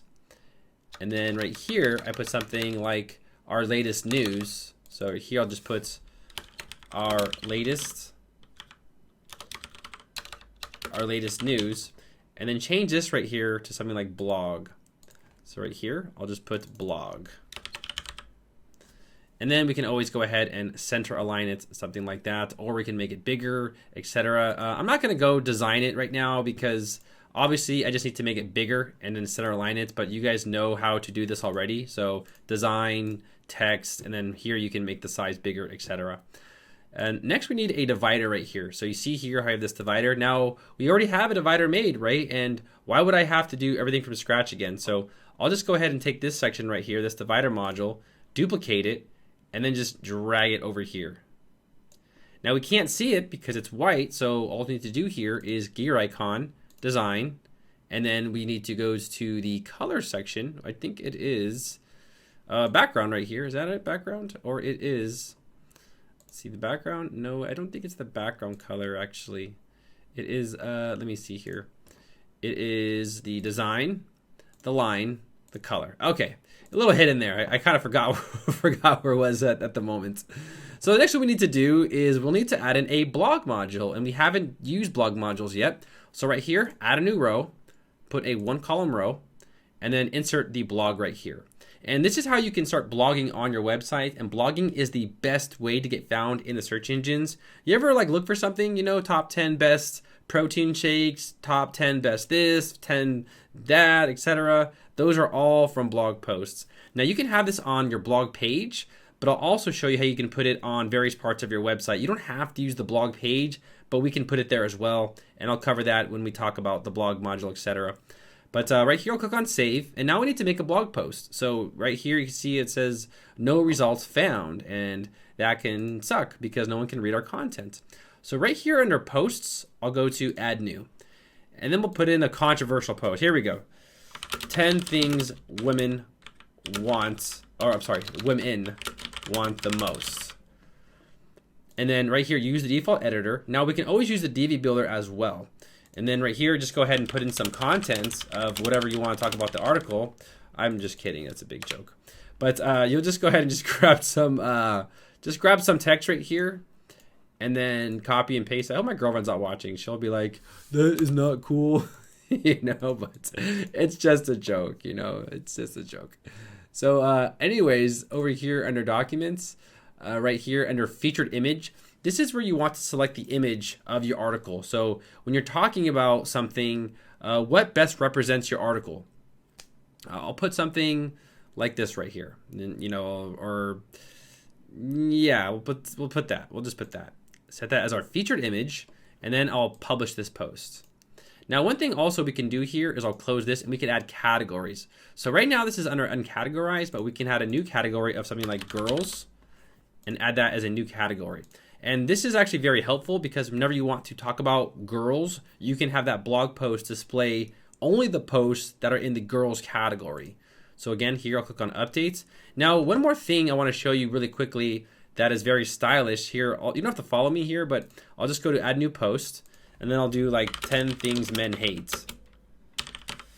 And what I'll do here is you can actually use the Divi builder instead. So right here, use the Divi builder and you can actually make a custom blog post the way you want it to look. Now, I don't think that they have any blog post pre-made layouts here. Let me go and take a look. I don't think they have any on hand.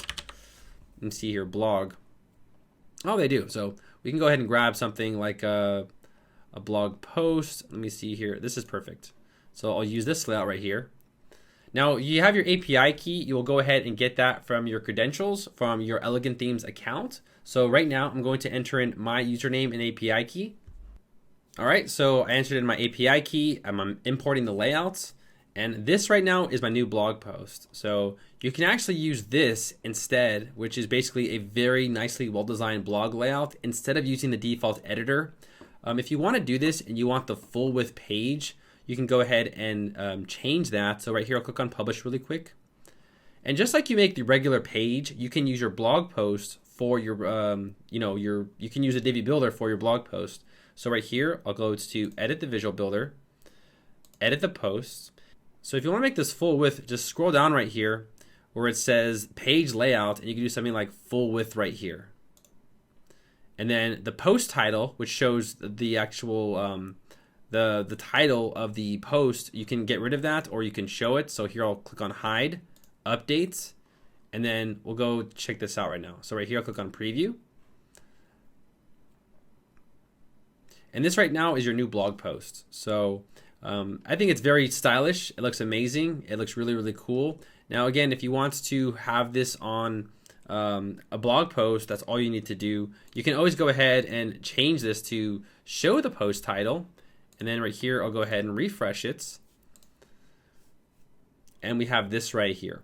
Now, later on in the features section, when we talk about the features, I'm going to show you how you can use dynamic content. And what that means is that this title right here will automatically use your title right here instead of having to use this post title because that's pretty ugly. So make sure you stick around because I'm going to talk about the very advanced features with Divi and talk about things like extend styles, dynamic content, the theme builder, etc. So make sure you watch this tutorial all the way because I guarantee it, you're going to miss out on a lot of features. Anyways, let's go ahead and go back right here to visit sites. I'll close this right here and I will close my Elegant Themes API key. I'll scroll down right here. And now let's go ahead and first we need to enable the visual builder. All right, I'll scroll down here to the bottom. And we have our post right here. Now I forgot to put a featured image on my other post, but right here under the module settings for the design, we can have a different layout. So I like to have it as a grid layout instead. I think the grid layout is much nicer. You can see that. Now right here, I forgot to put the featured image. So if you like this look, you can just not put the featured image. This right here, I believe is better, but I just want to give you a demonstration of both. Now, just like we've designed everything else, so right here, just click on it. If you want to design this right here, just change this to pop-ins, and then you can design everything from scratch. So that's just a way on how you can, design everything. So I'm not really going to go too far into this because I think by now you kind of understand how to make this work. You can add different styles, you can add borders, and you can style your blog the way you want it to look.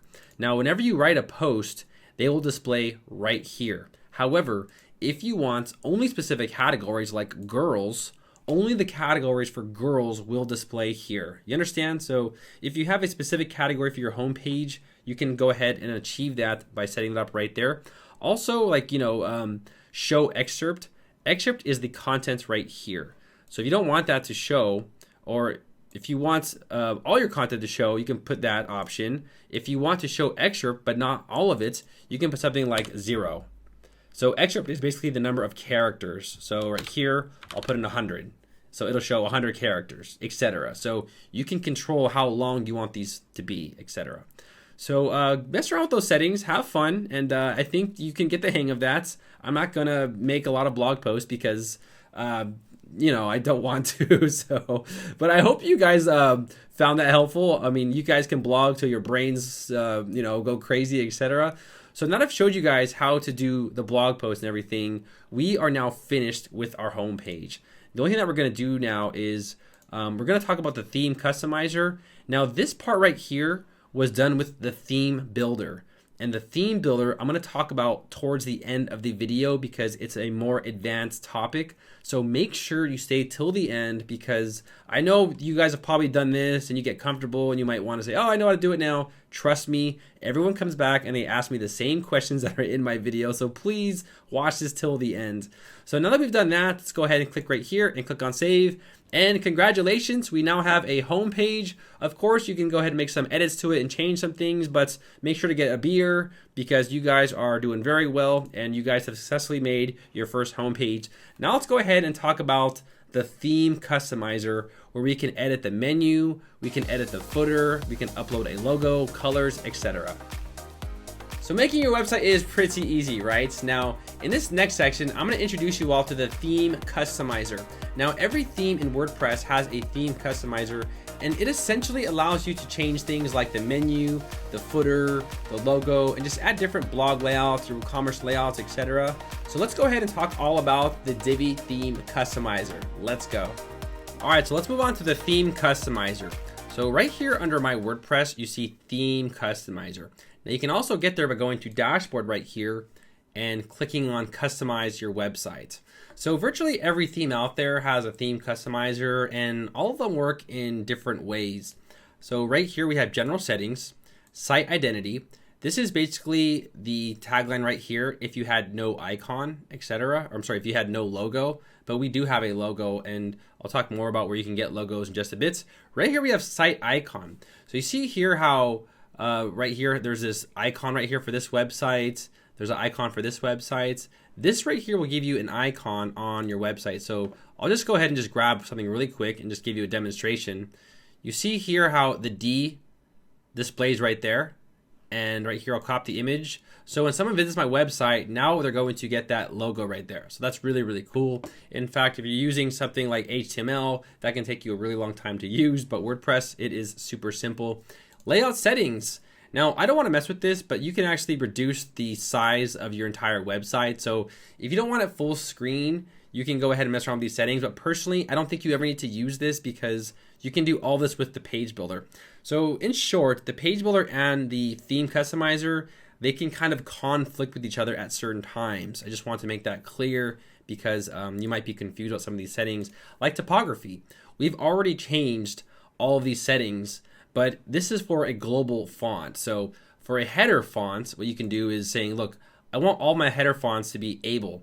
I want all my body fonts to be something like this. And you can see here how it's changing. Now, personally, that's a good way on how you can speed up the process, but I like to design it from the module itself. I don't know if I'm going to change my mind later, and I don't want this to conflict. Here we have body link color. So for example, right here, we have the link color, and we can go ahead and change that to anything else. We can have it like black or white, etc. Body text color. And again, a lot of this stuff right here can be edited from the actual builder itself. So I don't recommend messing around with the topography and everything from this point of view. Background, I wouldn't even mess with that because that will basically put a background if there is no background, which is useless because, I mean, why would we do that? So anyways, let's keep going here. So header navigation, header format. So this is actually really cool. So for the header style, we can change the menu right here. So we can have centered in line with the logo, slide in. So when I click on this, that will slide in like that. Or we can have a full screen menu, which basically will display like this right here. And then we can also do hide navigation until scroll. So what this means is saying, when I scroll, then it will show the menu. So something in that nature if you want to achieve that. But right now, I'll just go ahead and just do I'll just do center in line with logo. I think that's cool. So that's basically how you can change the menu. Right here, primary menu bar. You can make this full width, but this only works if you have the other setting on. So by default, we have it to inline. So if we have it to another setting, we can make it full width. I think I can give you an example really quick right here. So I think under default right here, you see here how now it's full width. The logo is way over here, and this is like pushed all the way to the right. And you can kind of like mess around with these and see how it would actually work, because some of those settings, they work in conjunction and some don't work at all. So it's just a way on how you can kind of do trial and error and stuff like that. But here I'm gonna keep it as center line with logo. So right here we have different options like the menu height. You can change the height of the menu. Right here you can change the logo height as well. So you can make make it bigger. Here we have the text size. You can make the text bigger. Now remember, this is only for the menu right here. So you can be as customizable as you want. Right here you can change the color. So if you want to change the color of the link color, you can change the color of that to anything that you want for the link color. See that? But I'll go ahead and leave it as black for now. The active link color, so that's when they click on it, what color do you want to display? So if I change this to something like black right here, now it's black. And then the background color, the drop-down menu background color, etc. So go ahead and mess around with these settings. I don't want to give you an example for each because that will make this whole very long, but you can kind of mess around with it and get a better understanding of it. Right here, I'll go ahead and put pop-ins because we're using pop-ins, right? Now I got to scroll down all the way to the end right here and find the P for pop-ins and then put it in there here. Here we go. Where is it? Are we there yet? Are we there yet? Pop-ins. There we go. Pop-ins. All right, cool. So going back here, we have secondary menu bar. And this is for a secondary menu bar at the top if you choose to have one. This theme comes with a secondary menu bar, and I think you have to activate it. So let me go ahead and see under the header elements. So right here, if you put something in, like, let's see here. I'll just do 1-800 333 444, etc. And then show the social icons. Now, right now you can't see it. So I believe you have to publish it, and then you have to close and go back to your site. And now you see here, there's this top one right here. So you can have a secondary menu right there to display. And then you can always change the color. So if you want to have this feature, you can have that. And it looks pretty cool. But you can always make this again in the theme builder, which we'll talk about a little bit later at the end of the tutorial. The theme builder is very powerful. It gives your site tons of functionality. And it's the reason why Divi is #1 in the world. Right here under header elements, I'm just going to go ahead and get rid of those and get rid of the phone number. I don't really want it because I just don't need it. Secondary menu bar, I'm just going to go ahead and, whatever. I don't really care for it too much. But let's go back over here and let's go back again. Now we have footer. So on the footer, it's controlling this section right here. Now right here we have layouts. So this is a 4-column row. We can change this to a 3-column row or a 2-column row or, whatever you want to do. Over here we have widgets. And widgets are basically this stuff right here. So this will change the size of the font. This will change the bold, italicize. You can change the color of this as well to something that you want. And yeah, you can kind of go to these settings, mess around with them. But this is controlling this section right here. For the footer elements, we have social icons at the bottom. And this theme needs to update because Google Plus is dead now. So yeah, but if you want social icons to show, you can show them at the bottom. If you want to take them off, just take them off like that. Footer menu. So this would be the footer menu right here. Going back over here, we have the bottom bar. And again, you can adjust this as well. Actually, I think this right here was the footer menu. I believe that is this section right here. And this section is the bottom bar. My bad, I had those two mixed up. So you can kind of mess around with those settings and, get comfortable with it, etc. So that's just a way on how you can, decorate things and be customizable. So let's go ahead and go back over here. And buttons, I'm not going to go over buttons. The blog post, these are for your posts. So whenever you make a post on your blog page, you can design it from here, but you can also design it in the builder as well. So it just depends on, this is global. So it's up to you at that point, but I preferably would do it from the builder because I just want, full control. Going back over here, mobile styles. Now we'll talk more about mobile a little bit towards the end of the video because our site right now is not optimized for mobile devices such as a tablet or the phone, but I will show you how you can have it optimized for mobile. It's very simple. It's very easy. It takes like a few seconds. But let's go back right here. Color schemes. I'm not going to mess with this because, you know, my site already has the color scheme I want. Menus right here. So this right here is my primary menu. And if you want, you can always build your menu right here instead. So you see now how the About Us is a drop down. But personally, I'd probably build the menu from the back end, not from this part, because you're limited to what you can do here. So, you know, I just wouldn't use it. I would just basically, you know, use what I want to use, and etc. Widgets. So right here we have footer area 1. Let's go ahead and scroll down right here. So you see here how there's a lot of these things stacked together. Let's go ahead and delete this. Delete this, and then we'll delete this. So footer area 1, this is this section right here. So I want to add a widget right here, and then we can display something like you could have AdSense, you can have an image, you can have text. So, you know, about our company, and then, you know, how we got started. So here you can just go ahead and put in some dummy text about your company, etc.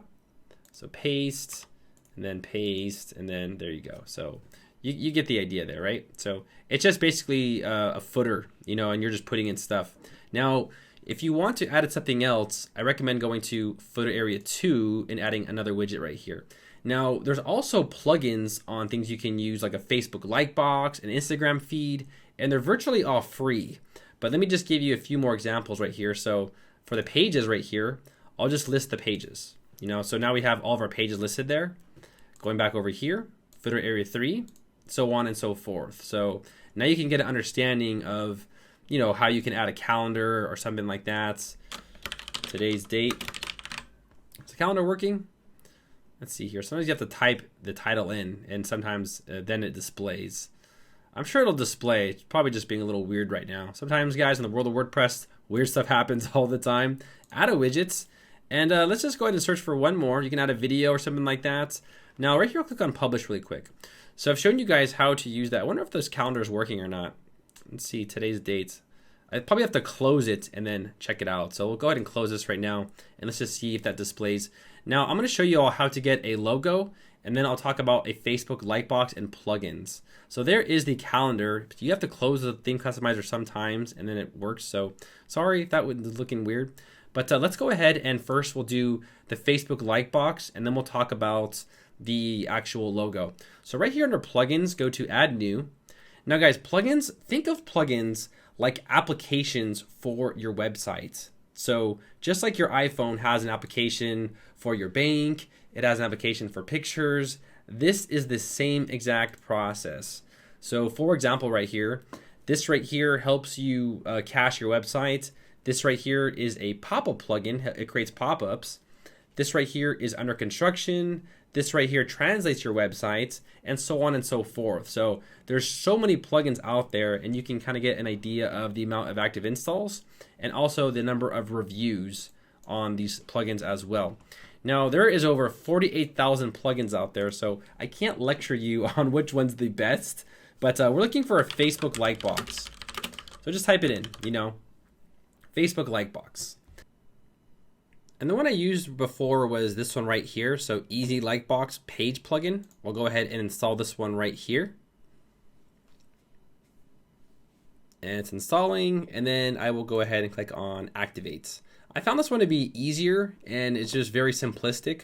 So go over here to your dashboard, customize your websites, and then what we can do here is we'll go on over to Widgets, Widget Area 3, we'll add a widget, and then just simply click on the Easy Facebook Lightbox.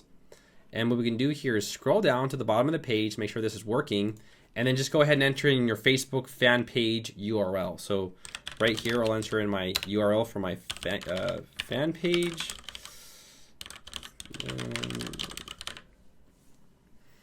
And then you can do things like show your friends' faces, call to action if available, small header, and also this will adapt to the container width of the actual the space right here for the widgets. You can also make this longer.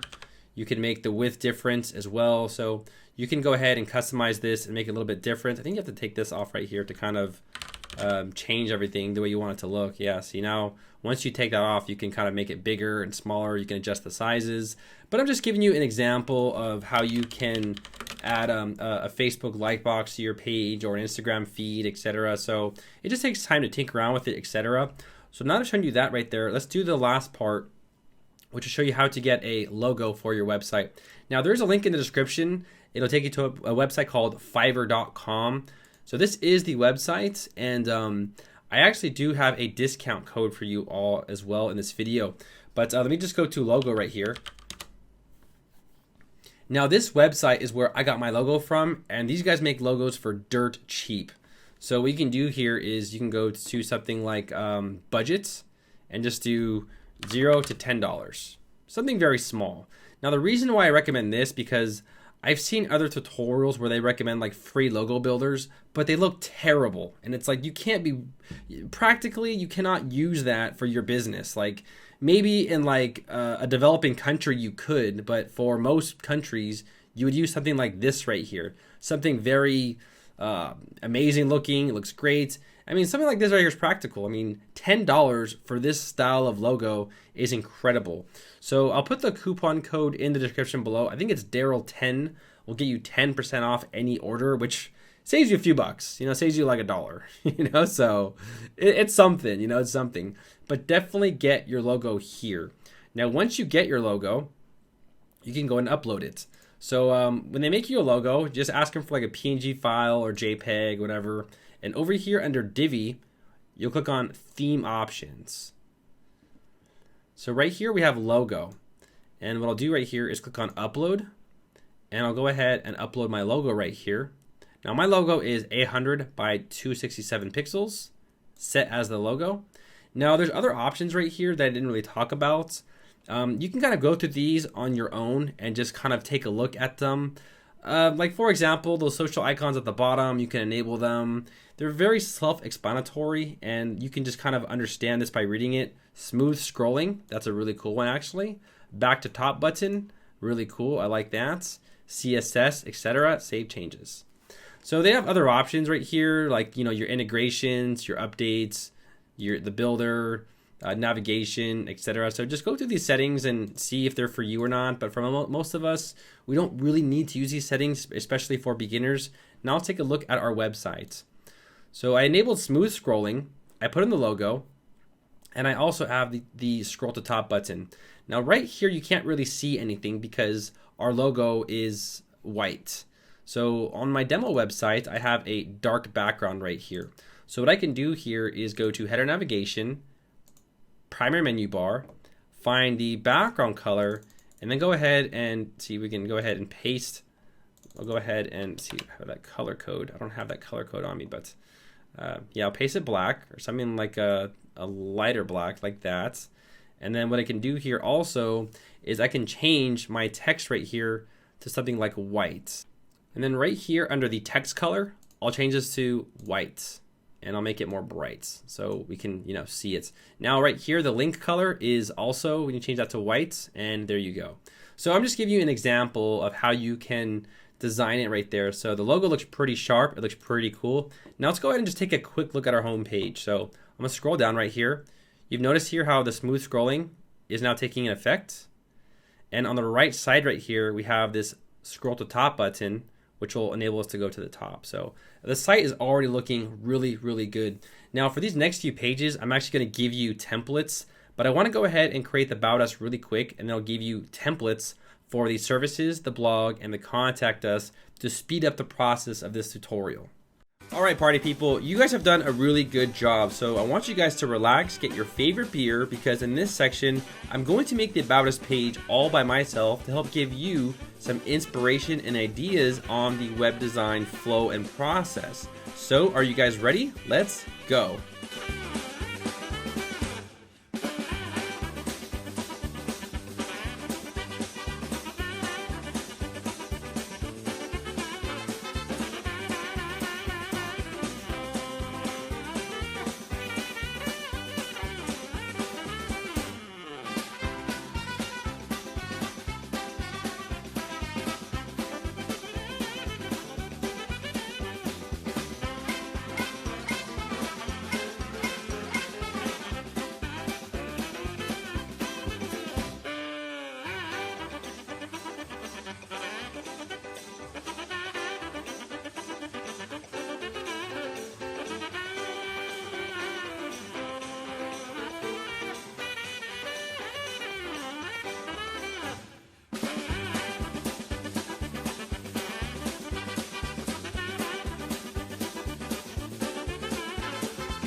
So you've noticed here how I could have used other images, and I just decided just to duplicate it just to give you an example.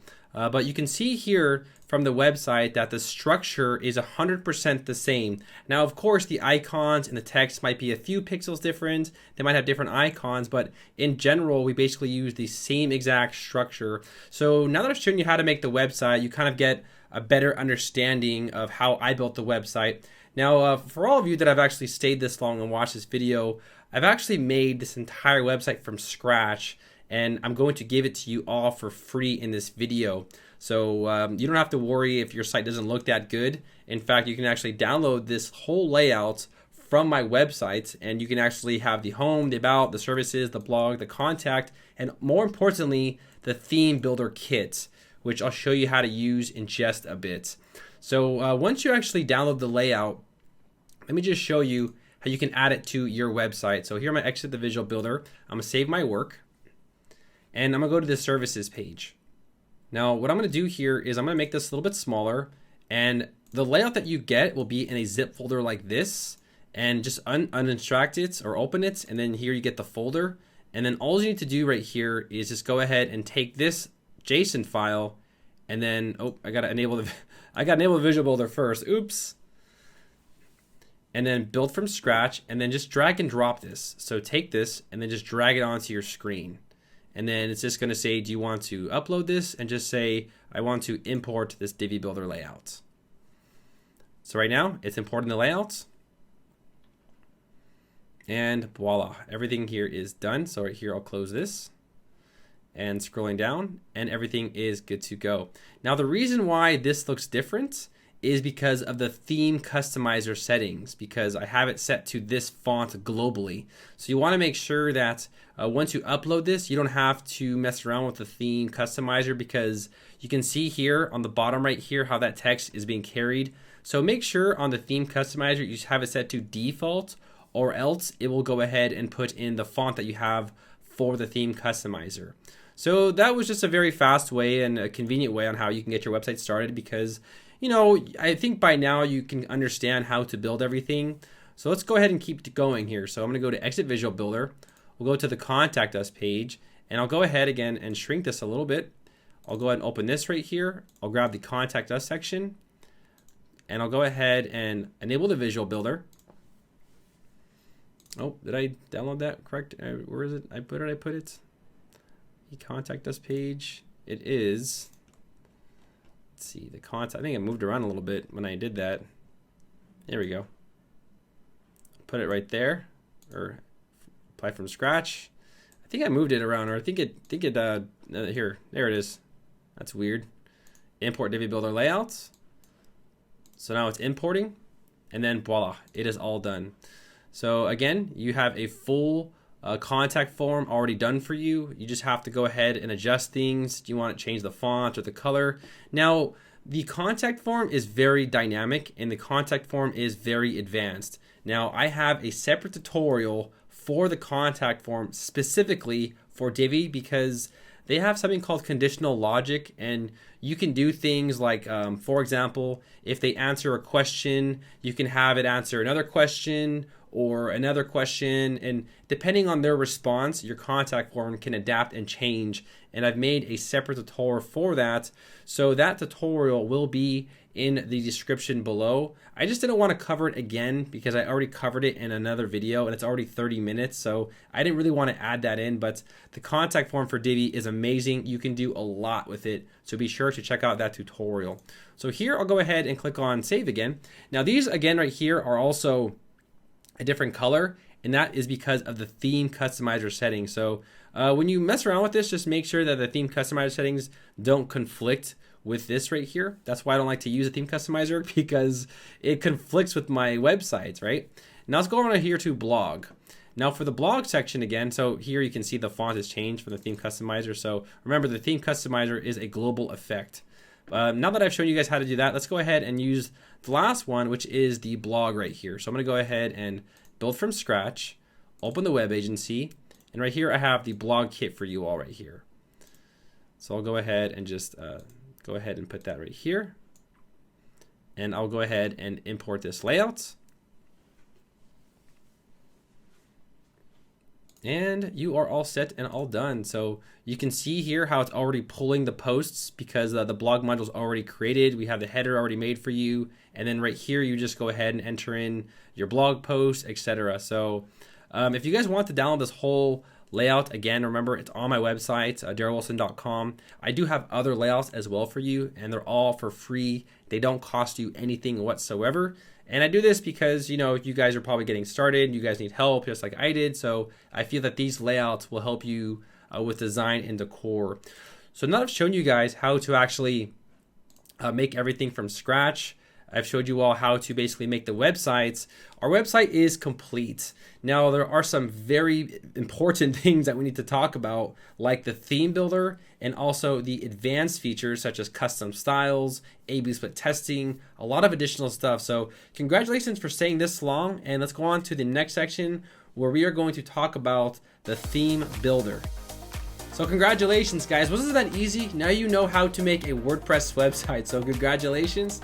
Now in this next section, which is very important, we'll be talking about the theme builder, and then we'll talk about the advanced features, and then we'll talk about plugins and freebies for your WordPress website, because there's a lot of extensions and a lot of things that you can add to your site that'll make it look really, really cool. So let's go on to the next section. We're going to talk about the theme builder. So now let's talk about the theme builder. So for this website right here, you see that we have this header, and we really can't design the header because the theme customizer doesn't give us a lot of control. Maybe your client wants something a lot more customizable, something that looks like this right here, where you can be very customizable and you can build it how you want it to look. Now, of course, this is just an example. In fact, this is a free template that you're gonna get in this video just to kind of help you out. Now, also over here, you can notice that if I type in a wrong address right here, your customers are brought to this really ugly, no results found, like this sucks, etc.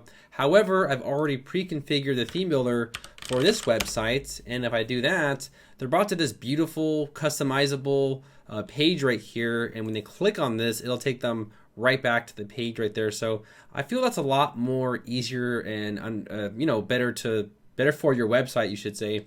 Also on the bottom right here, you see that the footer has completely changed to something 100% customizable. So with the theme builder, you can actually go ahead and design your header and footer for various pages. So if you want a different header and a footer for your About Us page, your services page, your blog, etc., you can do that with the theme builder. And it looks much more professional, and it's better than just the regular theme customizer settings. So let me go ahead and introduce you all to the theme builder and how this works. So right here we have the theme builder. Now I have already pre-configured some options right here. Now all I've done right now is upload some templates, and you can actually go ahead and get these templates for free on my website as well. Divi actually does offer these same templates as well, and I'm using this to help you follow along in this video. I will be creating more templates for you all in the future, but for right now, right here under the Divi Web Design Web Agency Kit and also the Divi Theme Builder Pack, you can download both of these from my website, and then you can use these to help you follow along. All right, so what I'll do here is I'll go ahead and completely start from scratch so you guys can get an understanding of how all of this works.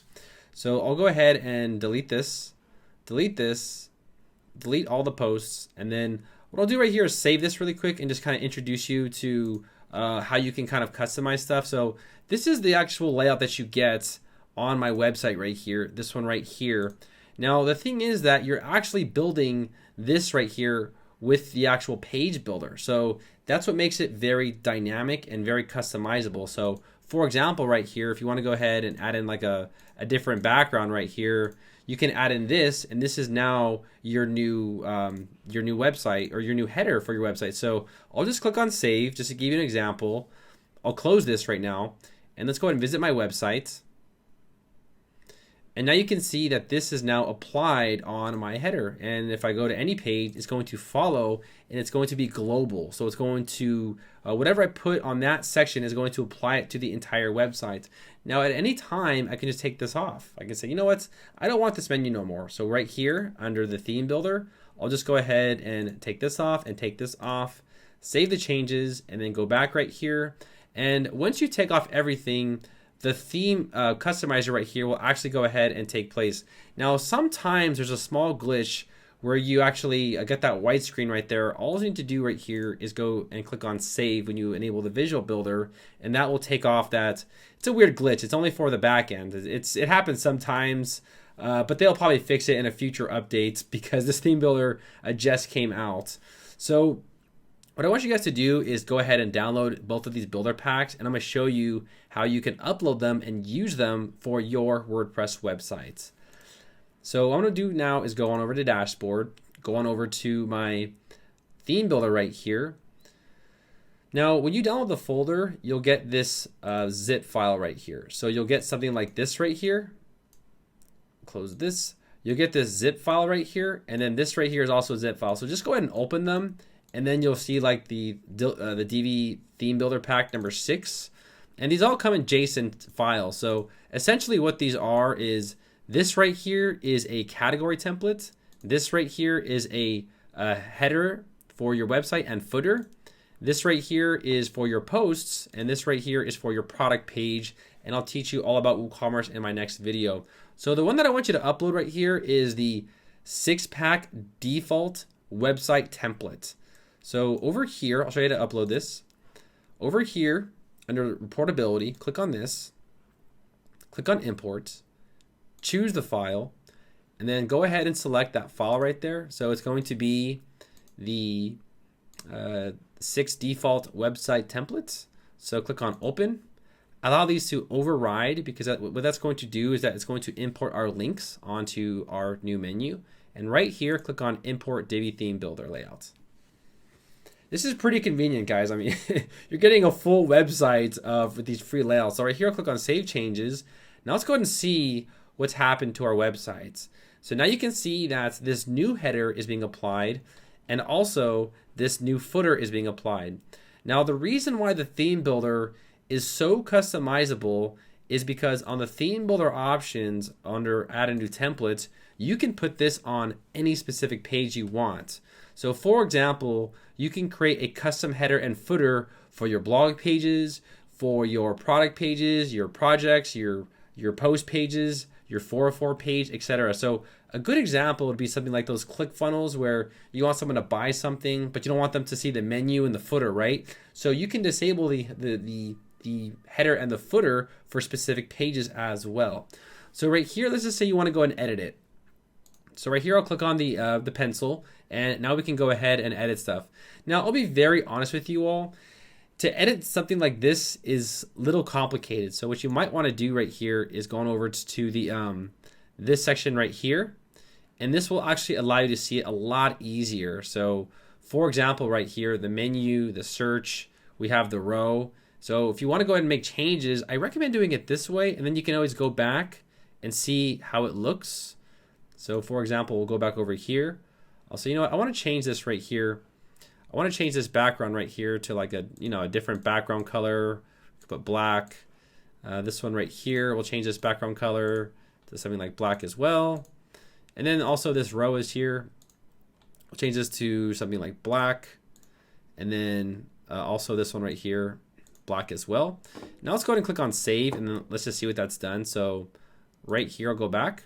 And now you can see that the menu is all black. Now our text is white right here, so we probably want to go ahead and change the actual font for our text, right? Because our text is already black by default. So hope you guys understand how that works.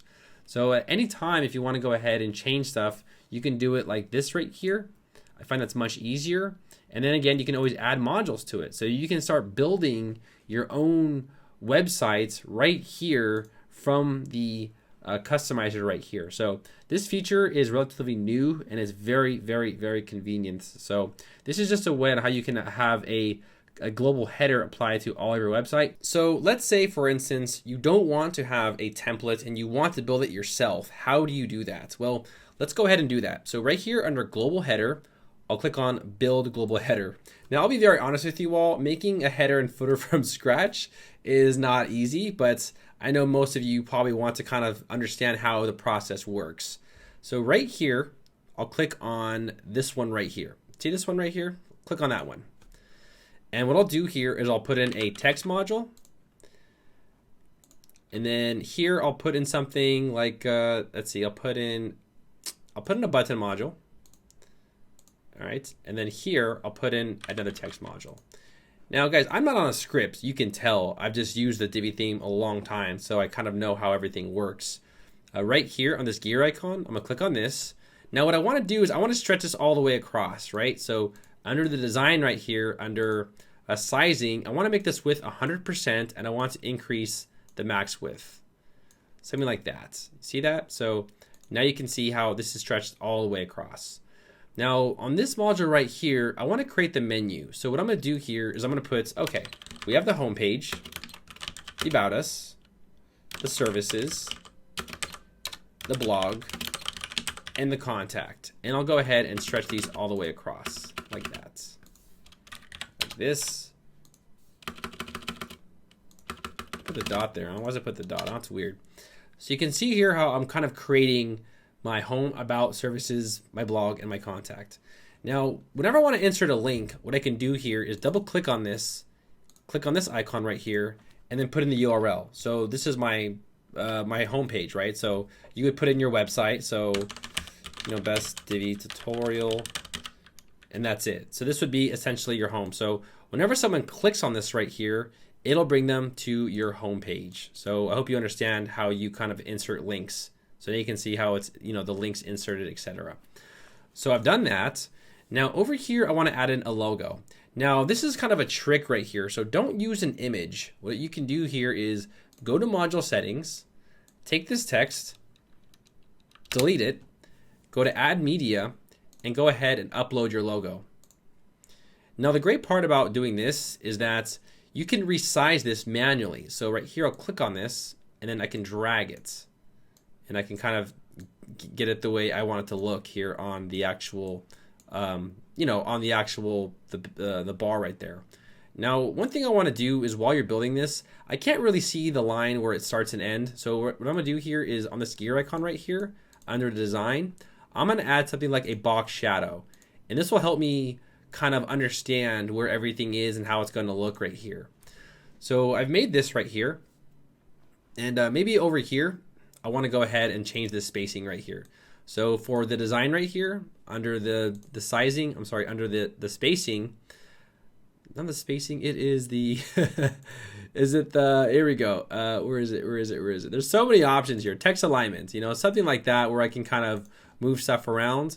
Also, if you want to add some padding and stuff like that. So over here, again, spacing, we can add some padding to the left and to the right, etc. So you see here how it's moving, etc. So you can kind of get an understanding of how you can kind of control where you want this to be. So I'll just put something like, I don't know, 30 pixels or something like that. And then again, you can always go ahead and go in here and extend the menu how you want it to look, etc. So you get what I'm doing here. So I'm just basically creating a custom menu, something that looks like that, right? Now this right here is too long. So I'll just, you know, I'll reduce the padding here. Now right here, the menu is not aligned properly. You know, the logo's not. So a good way on how you can change this, again, is by going to the advanced section, design, and then going to spacing. And then what we can do here is, I believe we can add some negative margin. So margin is essentially where this is starting from. So it's not space, it's starting from. So now you can see how it's kind of, you know, it's aligned properly. You know, it's aligned a little bit better. Maybe over here, I can kind of move it to somewhere, I don't know, we can probably push it to the right more. So something like that, right? Something like that, you get it? And then over here, let's see if I have my button saved. Don't we have a button module saved somewhere in the library? Let's see here. Oh, I know what we can do. Here, add from library. And then here we go. We got the button. So I'll just go ahead and delete all of this right here. And then I'll delete that and I'll drag this over here and then get rid of this as well. I don't want that.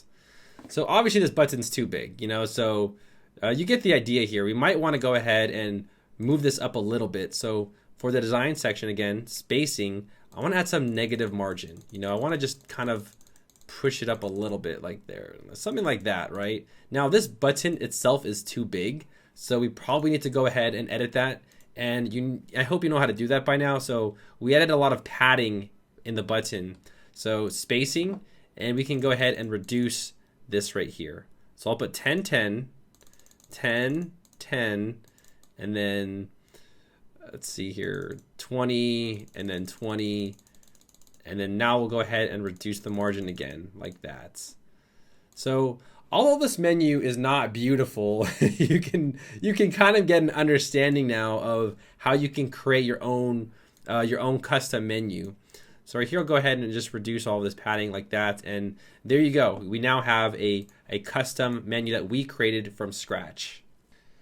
Now remember, when you create a custom menu, you need to make sure that these actually link to your website. So let me give you an example. So here I'm going to open up the same websites. All right, and here I'm gonna go to my About Us page, or I'll go to, actually I've already activated the builder, so what I need to do now is I need to go ahead and go to my pages right here. If you've actually already done this, so let's just say, for instance, I want to go ahead and link my About Us page. So right here, I'll grab the About Us page, and then for my About right here, my About section, I'll go to this link. I'll put in the URL for my About Us page. And then what I'll do here, we should put HTTPS, that's very important. And then that's it, I'll click on OK. And then also for my home page, I'll go ahead and grab this because that's my home page. And then I'll go ahead and put that in there, paste that, right?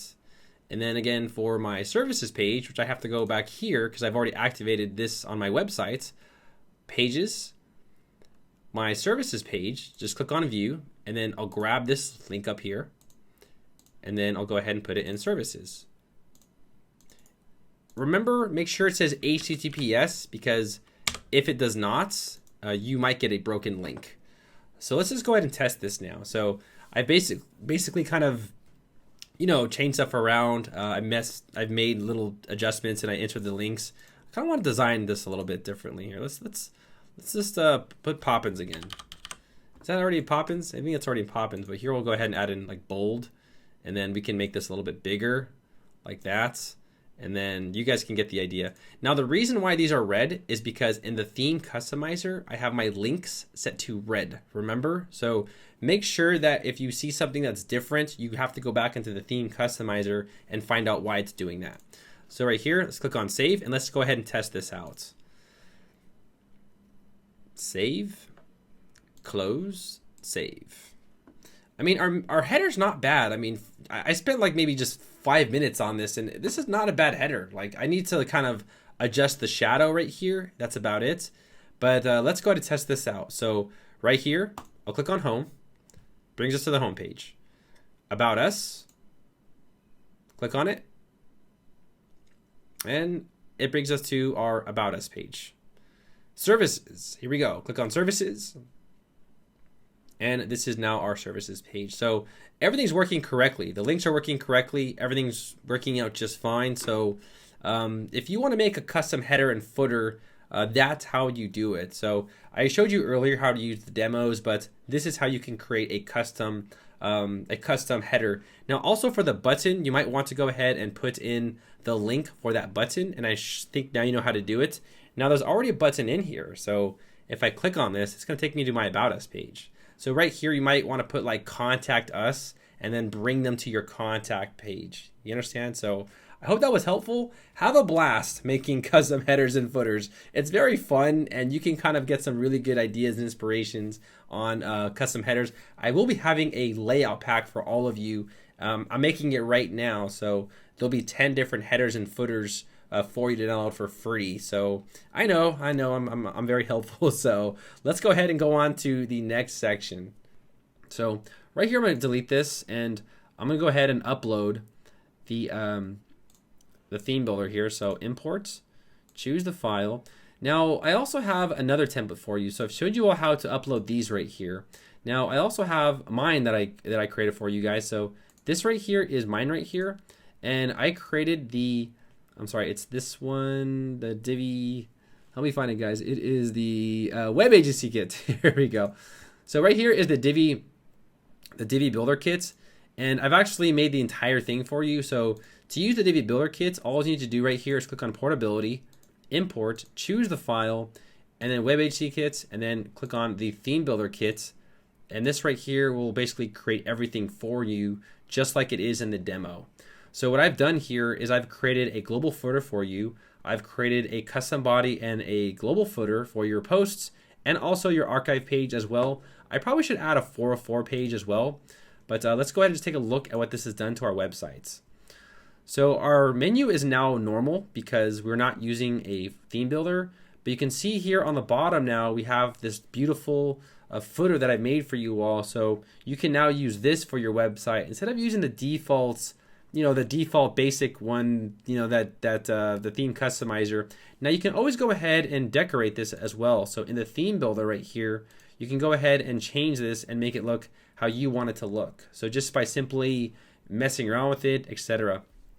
Now this will apply to your entire website unless you tell it not to. So let's go ahead and mess around with the conditions. So right here we have the global footer being applied.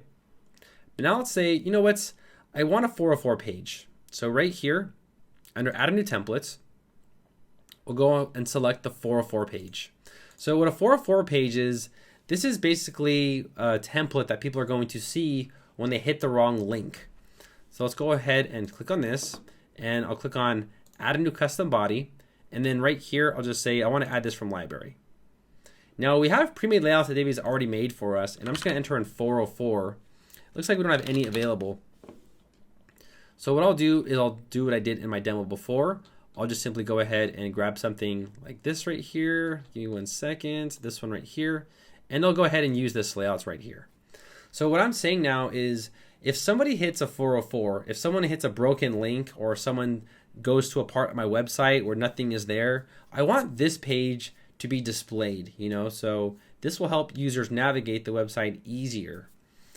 So it is importing. All right, 100%, cool, done. So right here under custom body right here, I want to design this. So what I want to do now is just basically say, look, I want this to just say something like, lost.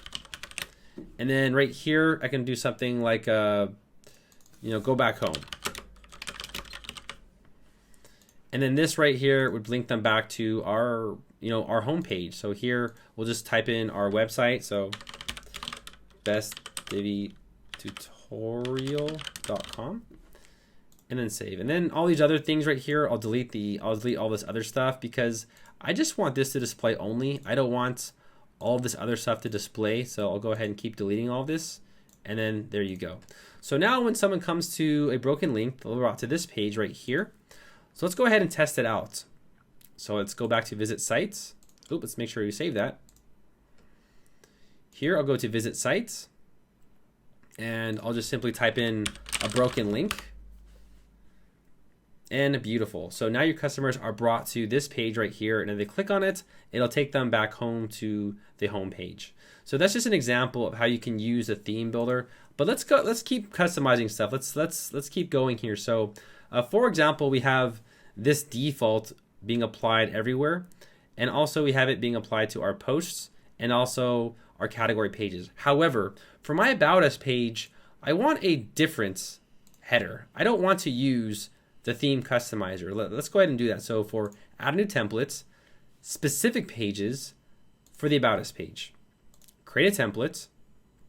Now, what I'm saying here, so for my About Us page only, I want to apply a different custom header and a different footer, etc. So what I'll do here is I'll just go ahead and I'll just import one of those demo files just to give you an example. So I'll go on over here to the Divi theme builder pack, and I'll go ahead and open this one right here. All right, so what I've done now is right here, you can see that this global was applied. However, I only want it on the About Us page right here, and I want to delete that like this. So what I've done essentially is now you can see that the global header is gone, and even on the About Us, it's no longer green. So I have a specific header only for my About Us page. Let's give you an example. So let's go ahead and go to our website right now.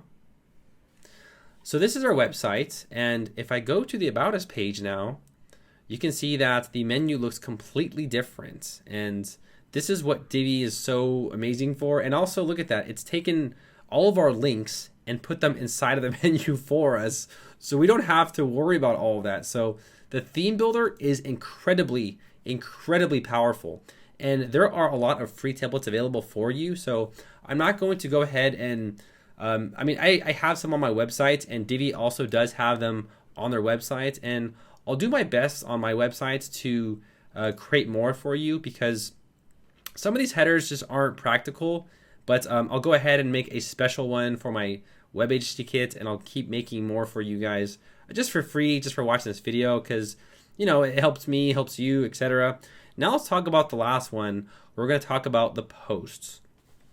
So right here we have a custom body, and if I click on this custom body, what you're going to see is we have this right here, and this is called dynamic content. So what this is going to do, essentially, this is going to basically take any title right here from our post, and it's going to put it right here automatically for us. So let me give you a better example right here. So I'm going to close this right here. I'm going to close this, and I want to add a custom body for my blog posts. So right here, add a custom body, but I'm going to add one from the library. So right here, I'll type in blog. Okay, so this one right here, this is called the technology layouts. So I'll just grab this one right here, and I'll use this layout. So essentially what I'm saying here is, for every single post that I make, I want this template to be applied automatically. And this will drastically help the time, because usually posts kind of look familiar and you don't want to have different styling posts all the time. So right here we have custom body, but I'm going to click on this and edit this because we need to change some stuff. So I want to talk to you about dynamic content and what that means. So I'm going to delete this really quickly. Now right here, I'm going to enter in a text module. So just a text module. And I'll go ahead and take this and I'll move it back up right here. I'll move it up right there. Now right here, if I click on this gear icon, we see this little icon right here, and you're going to see this icon on various parts of your website. If I click on this right here and I enter in post title, what that's going to do is, now whenever I have a post, it's going to display right here. So it's going to update dynamically. So whenever I make a post, that title for that post will display right here. And you might want to edit it. So right here, I'll go ahead and go to undo. So one more time here, undo, and then undo. Actually, let's go back to the history really quick to go back. So I'll just go back to here. Let's see, page loaded, yeah. So you get the idea. So they just basically change the font for us, etc. Now, one thing that we need to do actually is, see this content right here? I want to delete this right here, and I want to go ahead and add some content. And what I need to type right here is the post content. And I'm going to put it right up here. So what the post content means is, whenever I write content for that specific article, it's going to display right here. So the best way I can show you how this works is just by giving you an example. So I'm going to go ahead and delete everything right here because I don't want these other stuff right here. Delete this, delete that, delete this. So all I have now is my post content and then this post right here. So let's go ahead now and make a post. Let me just give you an example of what we just did, and then you'll understand it a little bit more. So right here under the post, all right, so I'll put why men are weird. And right here, I'll use the default editor, and all I need to do is just simply go ahead and just type in some demo content. So I'll just go ahead and find some demo content right here. And I'll just go ahead and paste this demo content in here. All right, and right here, I'll click on publish, or actually I'll put a featured image first. So featured image, and then I'll put something in like this right here. Let's see, this right here, and publish. Now watch what this does. Watch how much this is going to change. So let's go ahead and click on view the post. So now you can see that the featured image is back there. Why men are weird has dynamically displayed right here, and the content now displays right here automatically. So essentially what we're doing is we're using a template for all of our posts. So that's how dynamic content can kind of work out in your favor with this theme. So that's basically a quick rundown, guys, of the the theme builder, it allows you to essentially add a header and footer on various parts of your website. So it's a very powerful tool, and you'll see that you can have different custom headers and footers on various pages. You can be fully customizable as much as you want with your website. So that is an example of the theme builder. I do have a second video on how to use a theme builder, a little bit more in depth with people who are using WooCommerce products or WooCommerce archive pages as well. So if you are interested in seeing that, I'll put that in the description as well. But that is a quick rundown of the theme builder and how you can be really customizable with your website. So I hope this was helpful. Let's go ahead and go on to the next section. We're going to talk about the features of the Divi theme. So now you understand why the theme builder is so important. It virtually allows you to customize every part of your website with the actual page builder. Now, other themes do not offer this feature, so other themes are stuck with a template and they can't modify it, they can't change it. And if you have a client that wants it to look a specific way, you're gonna have a lot of problems. But with Divi, you can customize it the way you want it to look on your website. And I will be having an e-commerce video with this same theme coming up in just a few weeks, so be sure to check out that video. So now that I've shown you all how to use the theme builder, which was very important, now let's talk about the advanced features of what this theme can really do as far as extend styles, find and replace, A/B split testing, etc. So let's go on to the next section. We're going to talk about features. So in this section, I'm going to teach you all about the features of what this theme can do. Now, there's a lot of features that come with Divi, so I'm going to cover them one by one to help you improve your web design process. So first off, let's talk about the A/B split testing. So on my module right here, I'm going to right click, and you see we have these options right here. Now, I'll cover these options in just a bit, but right here we have split tests. And split test is a very unique feature that comes with Divi. So what I want to do is I want to split test if people are actually clicking the contact button right here. And what Divi is going to do, it's going to create two copies of our website. So for example, right here, I'll put welcome to the web design, or I'll put something like this. I'll put need a quote. Need a quote for web design. And right now, if I click on save right here, what's going to happen is Divi is going to create two copies of our website. So we have this copy and then we have this copy right here. Essentially what it's going to do is it's going to rotate these two quotes right here, and it's going to tell us which visitors are clicking on the contact more based off what we have done. Now you can decorate this any which way you want. You can add more modules, you can add different elements, you can change the color, you can be customizable as you want. So maybe for one we'll have this as red, and then you've noticed here how I have it as like a teal color. So you can kind of mess around with this and then see which one works for you. And then later on what you can do is go over here to the analytics right here, and you can see which one is being clicked on more. Now I'm gonna let this run for just a little bit, and then while it's running in the background, I'll go ahead and talk about some of the other features. But this is the A/B split testing feature, a really cool feature. Now, another thing that is really cool is that I didn't show you was the shape dividers. So let's say, for instance, I want to go ahead and add in something like a shape divider. I don't want to have this line right here.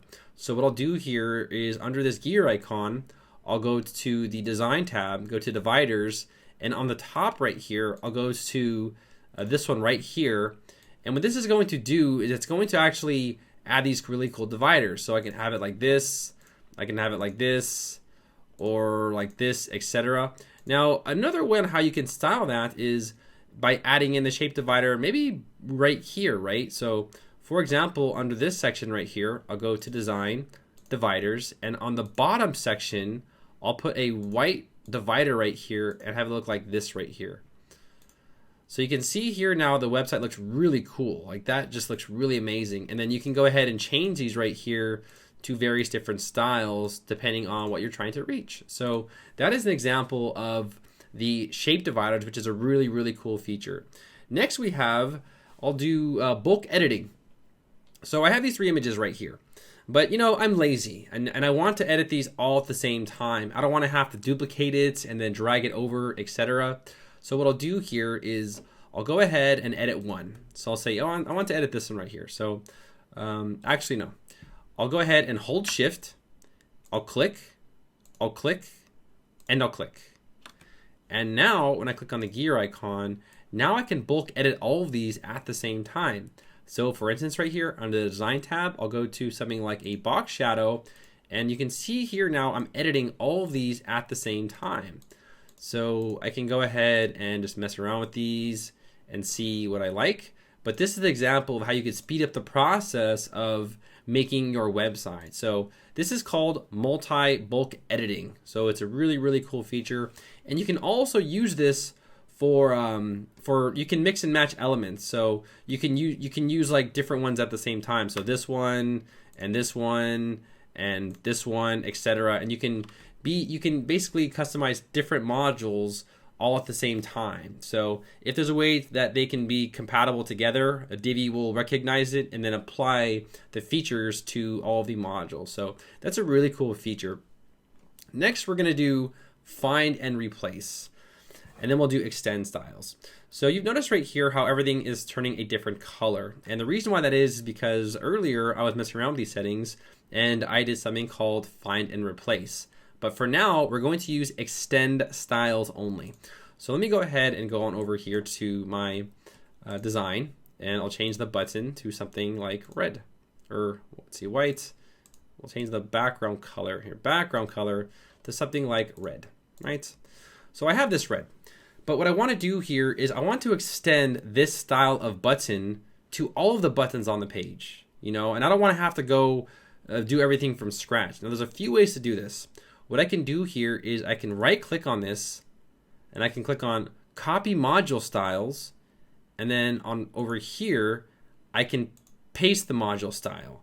So all of the settings that I've done to this button right here, I can paste it onto another module. Or I can say that's gonna take too long. Maybe I want to extend this through the entire page. So right here, I'll right click, I'll click on extend button styles, and it's going to say, okay, where? We can go this page, this section, this row, this column, etc. I want to say this entire page. So I want to extend this right here, this style button, to all of the buttons on the page, the same exact style. So right here, I'll click on extend. And now you've seen that all of the buttons have changed to this specific color. What is this doing over here? What are you doing over here? Get back over there. What the hell was that? All right, so you've seen that, how we basically changed that. Now let's go ahead and do something a little different. Let's just do find and replace. So what I'm gonna do here now is, let's go ahead and scroll up right here. So I have this color right here, this teal color. Now I don't want this teal color no more. I want to go ahead and change all the teal colors on my entire page to red. So let's do that. So I'll just go ahead and select any single one. So right here, I'll click on this gear icon, go to the background right here, and under this color, I want to right click it, and I want to go to find and replace. Now this is very helpful because you saw earlier how the site was all red. Maybe you want to change the color scheme of your website, and you can see here how I simply just changed it dramatically by entering this to this. So what I'm going to do now is I want to change all of the colors from this to what? Let's change it to something like yellow, or let's do yellow. I know that's ugly, but we'll see how that works. And replace all. So essentially what I'm doing is changing this color to this color and replace. All right, and there you go. Now this is a great way on how you can drastically speed up the style of your website, because you don't know if red's the good color. Maybe teal's the good color. Maybe, black's the good color. So you can see here how it's even changed the dividers. It has changed everything. Now the only thing that it hasn't changed is the background images. So if there's a background color, it will not change for the specific background color, but you can just go ahead and then copy the module style and paste it instead. Same thing. So that's just an example of how you can kind of get some ideas for your website. And just by looking at this, I mean, that looks pretty sharp, right? It looks pretty cool, pretty unique. So that's just a way on how you can actually speed up the process of getting different ideas for your website with the extend styles. Find and replace. Now, another feature that we can use is the H2, H3, H4 find and replace. So let me just go ahead and give you an example. So for example, right here, I have an H3 tag and I also have an H2 tag. See that? So H3, H2. So this section right here controls all of the H2. So under the design tab right here, I'll go to heading text. Now right here we have H2. Now we can actually right click on this and we can go ahead and say make styles default. Now what this means is that whenever I create an H2 tag anywhere on the website, it's going to automatically propagate all of these settings to any H2 tag I create. So this is actually very helpful because whenever I make an H2 tag somewhere else, it will automatically use these settings and apply it automatically, and it will quote update dynamically. So if I want to go ahead and say, yes, you know what, make this the extended style. So now whenever I make an H2 tag, it's always going to have these same settings on there. So that's a really cool feature, and that will save you a lot of time. That's why I kind of don't recommend the theme customizer. So that's just another way on how you can speed up the web design process. I mean, guys, these styles, I mean, these features are incredible. I mean, other themes don't even come close to what this theme offers. So let me go ahead and talk about some other features. Now, I want to end this test really quick. So up here on these analytics, it'll actually tell you which one's performing good. Now, I haven't really ran this test for a while, so I'm not really gonna get any impressions or clicks because people don't know about my website. But here it'll actually go ahead and tell you, okay, this person saw your website, it got this many clicks, it got this click-through rate, etc. And then you can go ahead and end the test. And whatever one performs the best, you can actually say, well, this one right here had like a 67%, this one here had a 25%. So you want to go ahead and click the one that is actually performing the best. So I'll just go ahead and select that, and then I'll go ahead and just click on save, and then I'm all done right there. So this is just a way on how you can actually perform A/B split testing on your websites, and it's a great way on how you can track, how well your site is converting, etc. Now, another thing that we didn't talk about on the bottom right here was these purple little buttons right here. So this button right here, this will actually export your entire website. So just like I made the templates for you, right here, you can just go ahead and click on export, and it will go ahead and export all of the work, and you can apply it to a different part of your website, or you can just go ahead and drag and drop it, etc. Here I'll click on close. It's saying it's being weird, whatever. Here I'll go to import, and then I can actually go ahead and import those files just like you have done with my layout, etc. This right here is very helpful. So let's say, for instance, you made some mistakes. So let me say, for instance, I'll go ahead and change something like this right here. And then over here, I'll close this. And then over here, I'll add this. And then over here, I'll duplicate this. And then over here, I'll duplicate this row, etc. Now, when I go to this option right here, it's gonna basically, it can go back in time. So let's say, for instance, let's go back to when I cloned the images, or let's go back when I edited the text, or let's go back when the page loaded, etc. So you can jump to any part of your website when you're making it. So let's say you made a big mistake, you can just go ahead and go back to the history, or you can right click and go to undo or redo as well to basically get to where you were back before. This option right here, this is your page settings, and your color palettes, spacing, advanced. This is basically what's available in the options when you make the page. But personally, I don't really think you'll ever use any of this stuff. I've never used it personally, so I'm not really pro at it. Right here is trash, so you can go ahead and clear your layouts. This right here is saving it to the library. So if you want to go ahead and save this specific page for maybe a different part of your websites, you can go ahead and do that. Now also every module as well has that same feature. So right here, if I want to go ahead and take this and save it to the library, just like I made the About Us page, you can do that right there as well. And then right here under the plus icon, you can always go ahead and add in your layouts or your saved layouts, and also anything else on your website. Now, another feature I want to talk about is the add to library feature, and also the drag and drop feature with templates. So let's say, for example, you're building your website, right? And I have this whole section. So right here on this little blue icon right here, I have this save section to library. So I'll just say that this is a section for my homepage, right? Section for homepage, and then save to library. Now I can also save a module. I can also save another section. So I'll also grab this teal section right here as well. So save row to the library, and I'll just put teal one, or teal section. I don't know, is that teal? I think so, right? I mean, I don't know. I don't know if that's teal or not. So here I'll go ahead and save this really quick. Now what I'll also do really quickly to do like kind of like a two birds in one stone kind of thing, I'll click right here and click on export, and I'll just put homepage and export this. All right, and you can see here on the bottom left how this has been shared. So what I'll do here is I'll take this and drag it and put it on my desktop. Now what I'll do here is I'll actually make a new page. So right here, plus page. So here I'll just put demo page. I'll just use this as an example. I'll click on publish, and then right here I'll click on use the Divi builder. So right here I'll click on build from scratch. Now you can see right here where it says add from library. So add from library, and then right here we have the teal section, because this section right here is actually from the teal section. Now what I can do here is click on the blue icon and add from library. Now any section that I saved from the blue section will appear when I click on the blue plus icon. You understand? So right here I put section for homepage, and then there you go. Now also right here, if I click on the icon right here, I have add from library, but notice here how only the teal section displays. So depending on where you saved it from, it will save that to your library. So I just want you to understand how it saves modules. Let's go ahead and step further here. So I'll actually save this one module to the library. So text module, save to library.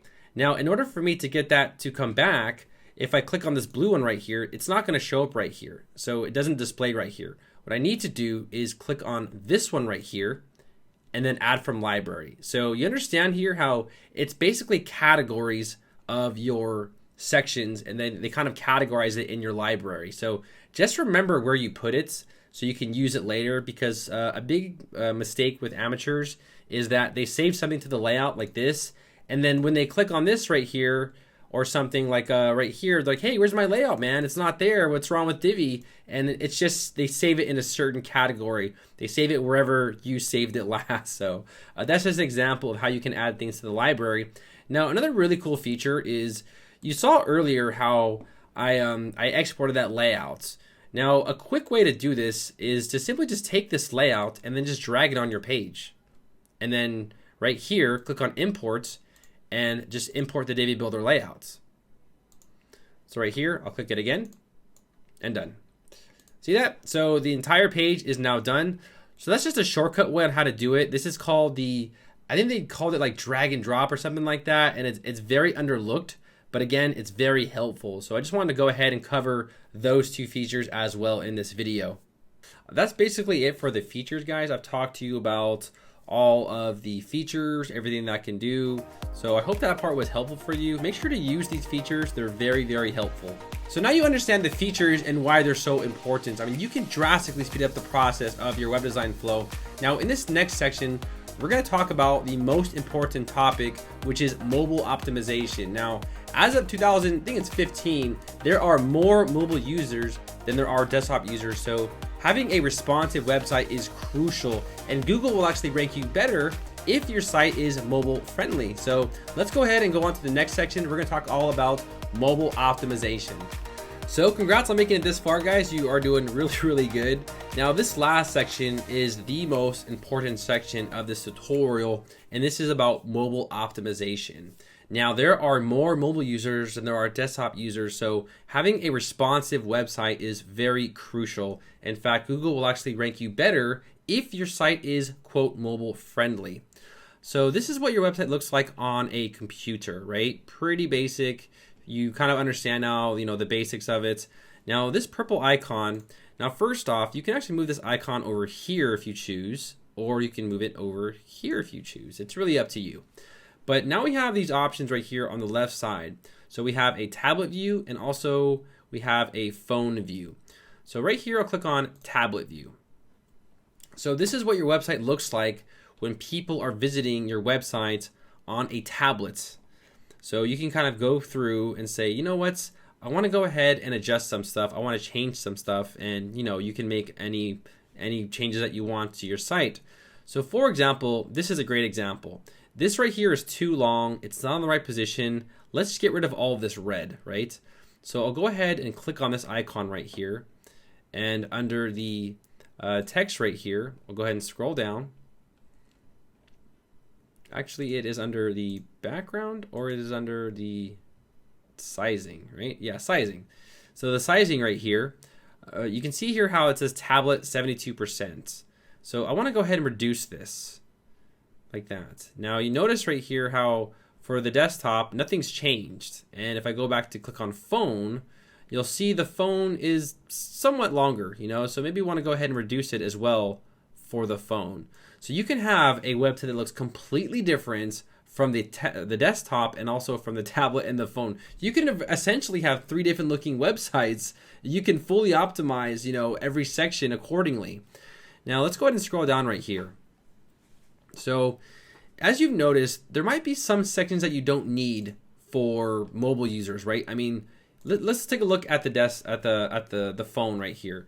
Do you really need this section right here for the phone? No, you don't. So a good way, instead of having to optimize everything, is you can just disable this section for mobile visitors and tablet users. So right here under this gear icon, I'm gonna go to the advanced section, go to visibility, and I want to disable this section for the phone and the tablet because this information is just not needed. It's too much, and I feel that people will be overwhelmed and they're just gonna leave the websites. Now right here, I wanna actually center this for tablet users. So right here under the gear icon, I'll click on this. I'll go to design, go to text, and I'll go ahead and find the center alignment. So when you do this, you want to make sure you click on this little phone right here, select tablets, and then you would click on the middle part. For the phone, again, same thing, middle part. The desktop, I want it on the left side. So when you do this, you essentially have a website that looks different depending on what device they're on. So here I'll click on check. And then again, the same thing for this divider right here. So the divider right here, I'll go ahead and go to design. And then I believe it is sizing. Yeah, sizing. So module alignment. So for the tablet right here, I want to put it as centered. So you see here now it's centered. And then also for the phone right here, I want to make sure that it's also center aligned as well. Now for the desktop, you've noticed that nothing's changed. So it still looks like it did before. So that's just a way on how you can kind of, you know, manipulate stuff and move stuff around, etc. So right now I am in the phone view right now. So how does this look? Does this look good? Now this image right here is not needed. We don't need this image right here because it's just not relevant and it's just not important. So what I can do here is I can click on module settings, advanced, and we'll go to the visibility, and I'll just disable this for the tablet and the phone. So I think this right here is more crucial, and this image right here, it's just not needed. It doesn't really show any sort of importance. Now this section right here can be a little complicated because I feel that we don't really need this section right here, right? So again, the same thing. I can click on this gear icon right here, or maybe I just want to go ahead and hide this image or that image, etc. But maybe right here we don't need all this info. I like this call to action. That looks good. So what I'll do right here is I'll just go ahead and disable this right here also for mobile and tablet users. So something like that, right? This section right here, we probably need to go ahead and adjust this a little bit. So what we can do here is we can add, you know, there's various ways we can do this. We can center align it. So right here, I'll go ahead and get started. So with the gear icon, I'll go ahead and go to the sizing.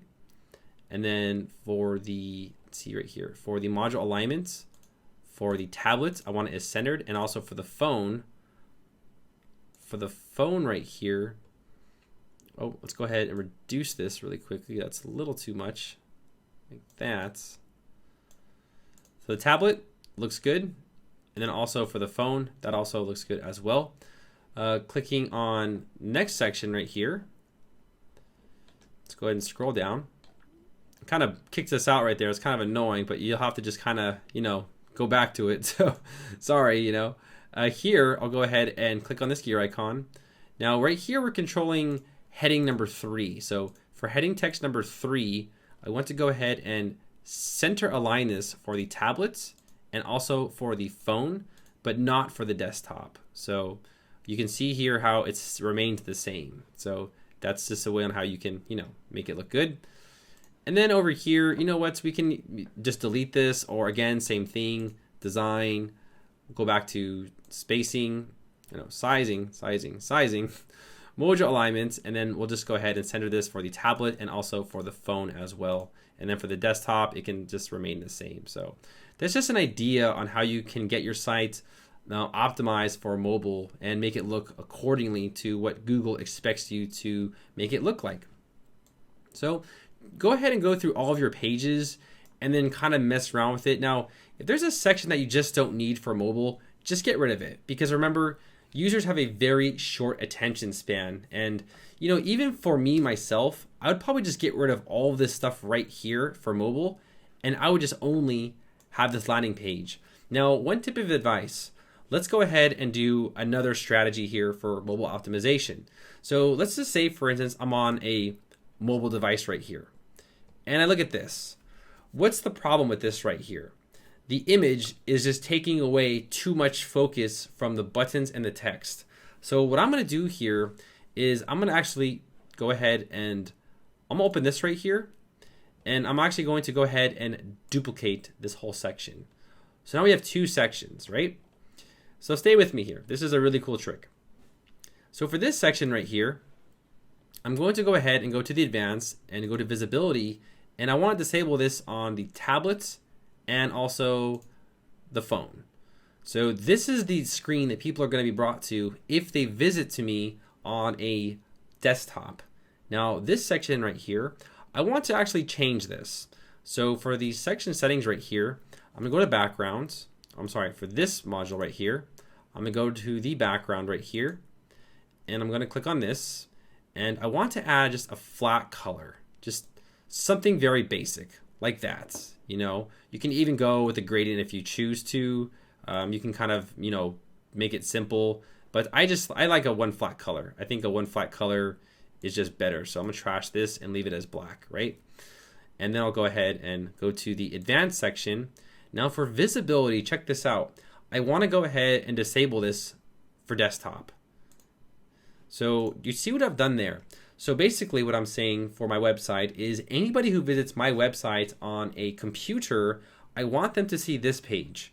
Anybody who visits my website on a mobile device or a tablet, I want to show them this, because this is very simple and it's easy. So let's just take a quick comparison to give you an example.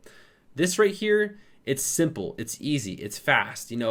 Award-winning agency, explore. But over here, we have all this clunk and stuff, and it's like, what is this? I can't see it. Is this like a porn website? I'm leaving. And just like that, they've left your website over a stupid image. Trust me, people on mobile devices have a very small attention span. Let's take a look at this right here. This right here, it doesn't look that good. It looks too busy. It's clustered. But when you see this right here, it's simple. It's like, oh, okay, that's it, done, simple, very easy. In fact, we could even disable this button right here and just have one button for mobile users. So I find that this strategy is very good, and I find that it will increase your conversions for mobile optimization. And something like this right here, you don't need again. So right here, we'll go to the visibility, disable this. We don't need this, Also, this section right here, I wouldn't need it, but that's my personality. I just think that having all of this stuff right here is just like not needed for mobile users, but now how to optimize it for mobile and for tablet as well. So you'll have to go through each module, and you'll have to manually set it up how you want it to look on your website. Let me just go to the About Us page really quickly and just go to the builder, and then maybe let's just see if we can find something really terrible, that just looks really bad here. So I'll go over here to mobile and looking at it. So we can take out this image, take this out. We can center align this, or we can take it out completely. Scrolling down right here. This looks okay. I would get rid of these right here. I would just get rid of them, because why do we need this? We don't need this, and it's below the button. That doesn't make any sense. So we can go ahead and just go to the gear icon, advanced, visibility, disable this on mobile and tablet, etc., and this will no longer appear. And then here again, we probably want to go ahead and reduce this padding. We want to center align this, etc. So you'll have to go through your website and kind of tinker around with it and mess around with these settings. But it does take some time, guys. You know, I'm not saying it's gonna be done in like 10 minutes. You know, it does take quite a bit of time, but I'm giving you the knowledge to optimize your site perfectly for mobile and get a really good score from Google. Now next, I want to show you some really cool features that you can add to your website, like Divi plugins, etc. So now that you know how to make your site mobile responsive, let's go ahead and talk about the next section, where I'm going to introduce you all to Divi third-party plugins, Divi child themes, and also templates that come with Divi and how to use them. So let's go ahead and go on to the next section. So now let's talk about the third-party marketplace as far as Divi plugins, Divi child themes, and also templates. This right here is an example of a pretty popular plugin. So you can see here how this text is gradient, and by default, Divi doesn't have this feature. So you can see here how if I go to background, I can actually now have gradient text on my website. So for example, I'll go ahead and change this to yellow, and then I don't know, what's a good one? Yellow and blue is good, actually. And then here again, we can change it to radial, or we can change it to linear, and then you can kind of change the gradient direction and just be really customizable. Now here I'll click on check, and here I'll go ahead and click on this plus icon. Now when you get this plugin, you actually get access to more than 38 more modules, and that is a lot of modules. I mean, Divi already comes with 40, so I'm sorry, it's 34 modules. But you can get things like a Facebook feed, a Twitter feed, embedding Google Maps, a flipbox, gradient text, supreme image, icon list, etc. So let me give you an example of some of these features right here. So for example, right here we have flipbox, and this right here will kind of give these little animations to your websites. Also something like this right here, and then something like this right here as well. So these features are really helpful, and I find that most people who use Divi tend to get this plugin the most, because actually I promote this plugin and it's like a top seller. So it's like the top performing plugin out there. And then again, if you want a typing effect, you can get something that looks like that on your website. So this plugin is actually pretty popular. Now let's talk about the pricing here. So I do have a special 10% discount for all the companies I talk about in this video. But if you want something for one website, it costs 22 bucks. And then something for unlimited websites, it'll cost you around $69. So that's just an example of a third-party plugin that you can get with Divi. Now, another really popular one is the Divi Toolbox. So you can add things that look like this on your website. Now, this thing has around, this plugin has around 50 features that you can add to your website, such as different blog layouts, different animations, different styling effects, etc. Mobile menu, so you can see here how the menu looks a little bit different. They also have something like pop-ups right here. If I click on this, and then we have these really cool animation effects. So these are just more extensions and things that you can add for your websites, and it's pretty well known in the community. And if you want to go ahead and purchase this plugin as well, let's go ahead and take a look at the pricing. It's around $49 for one website. I'm sorry, 49 euros for one website, and it's also $169 for unlimited websites. However, I do have, again, a 10% discount.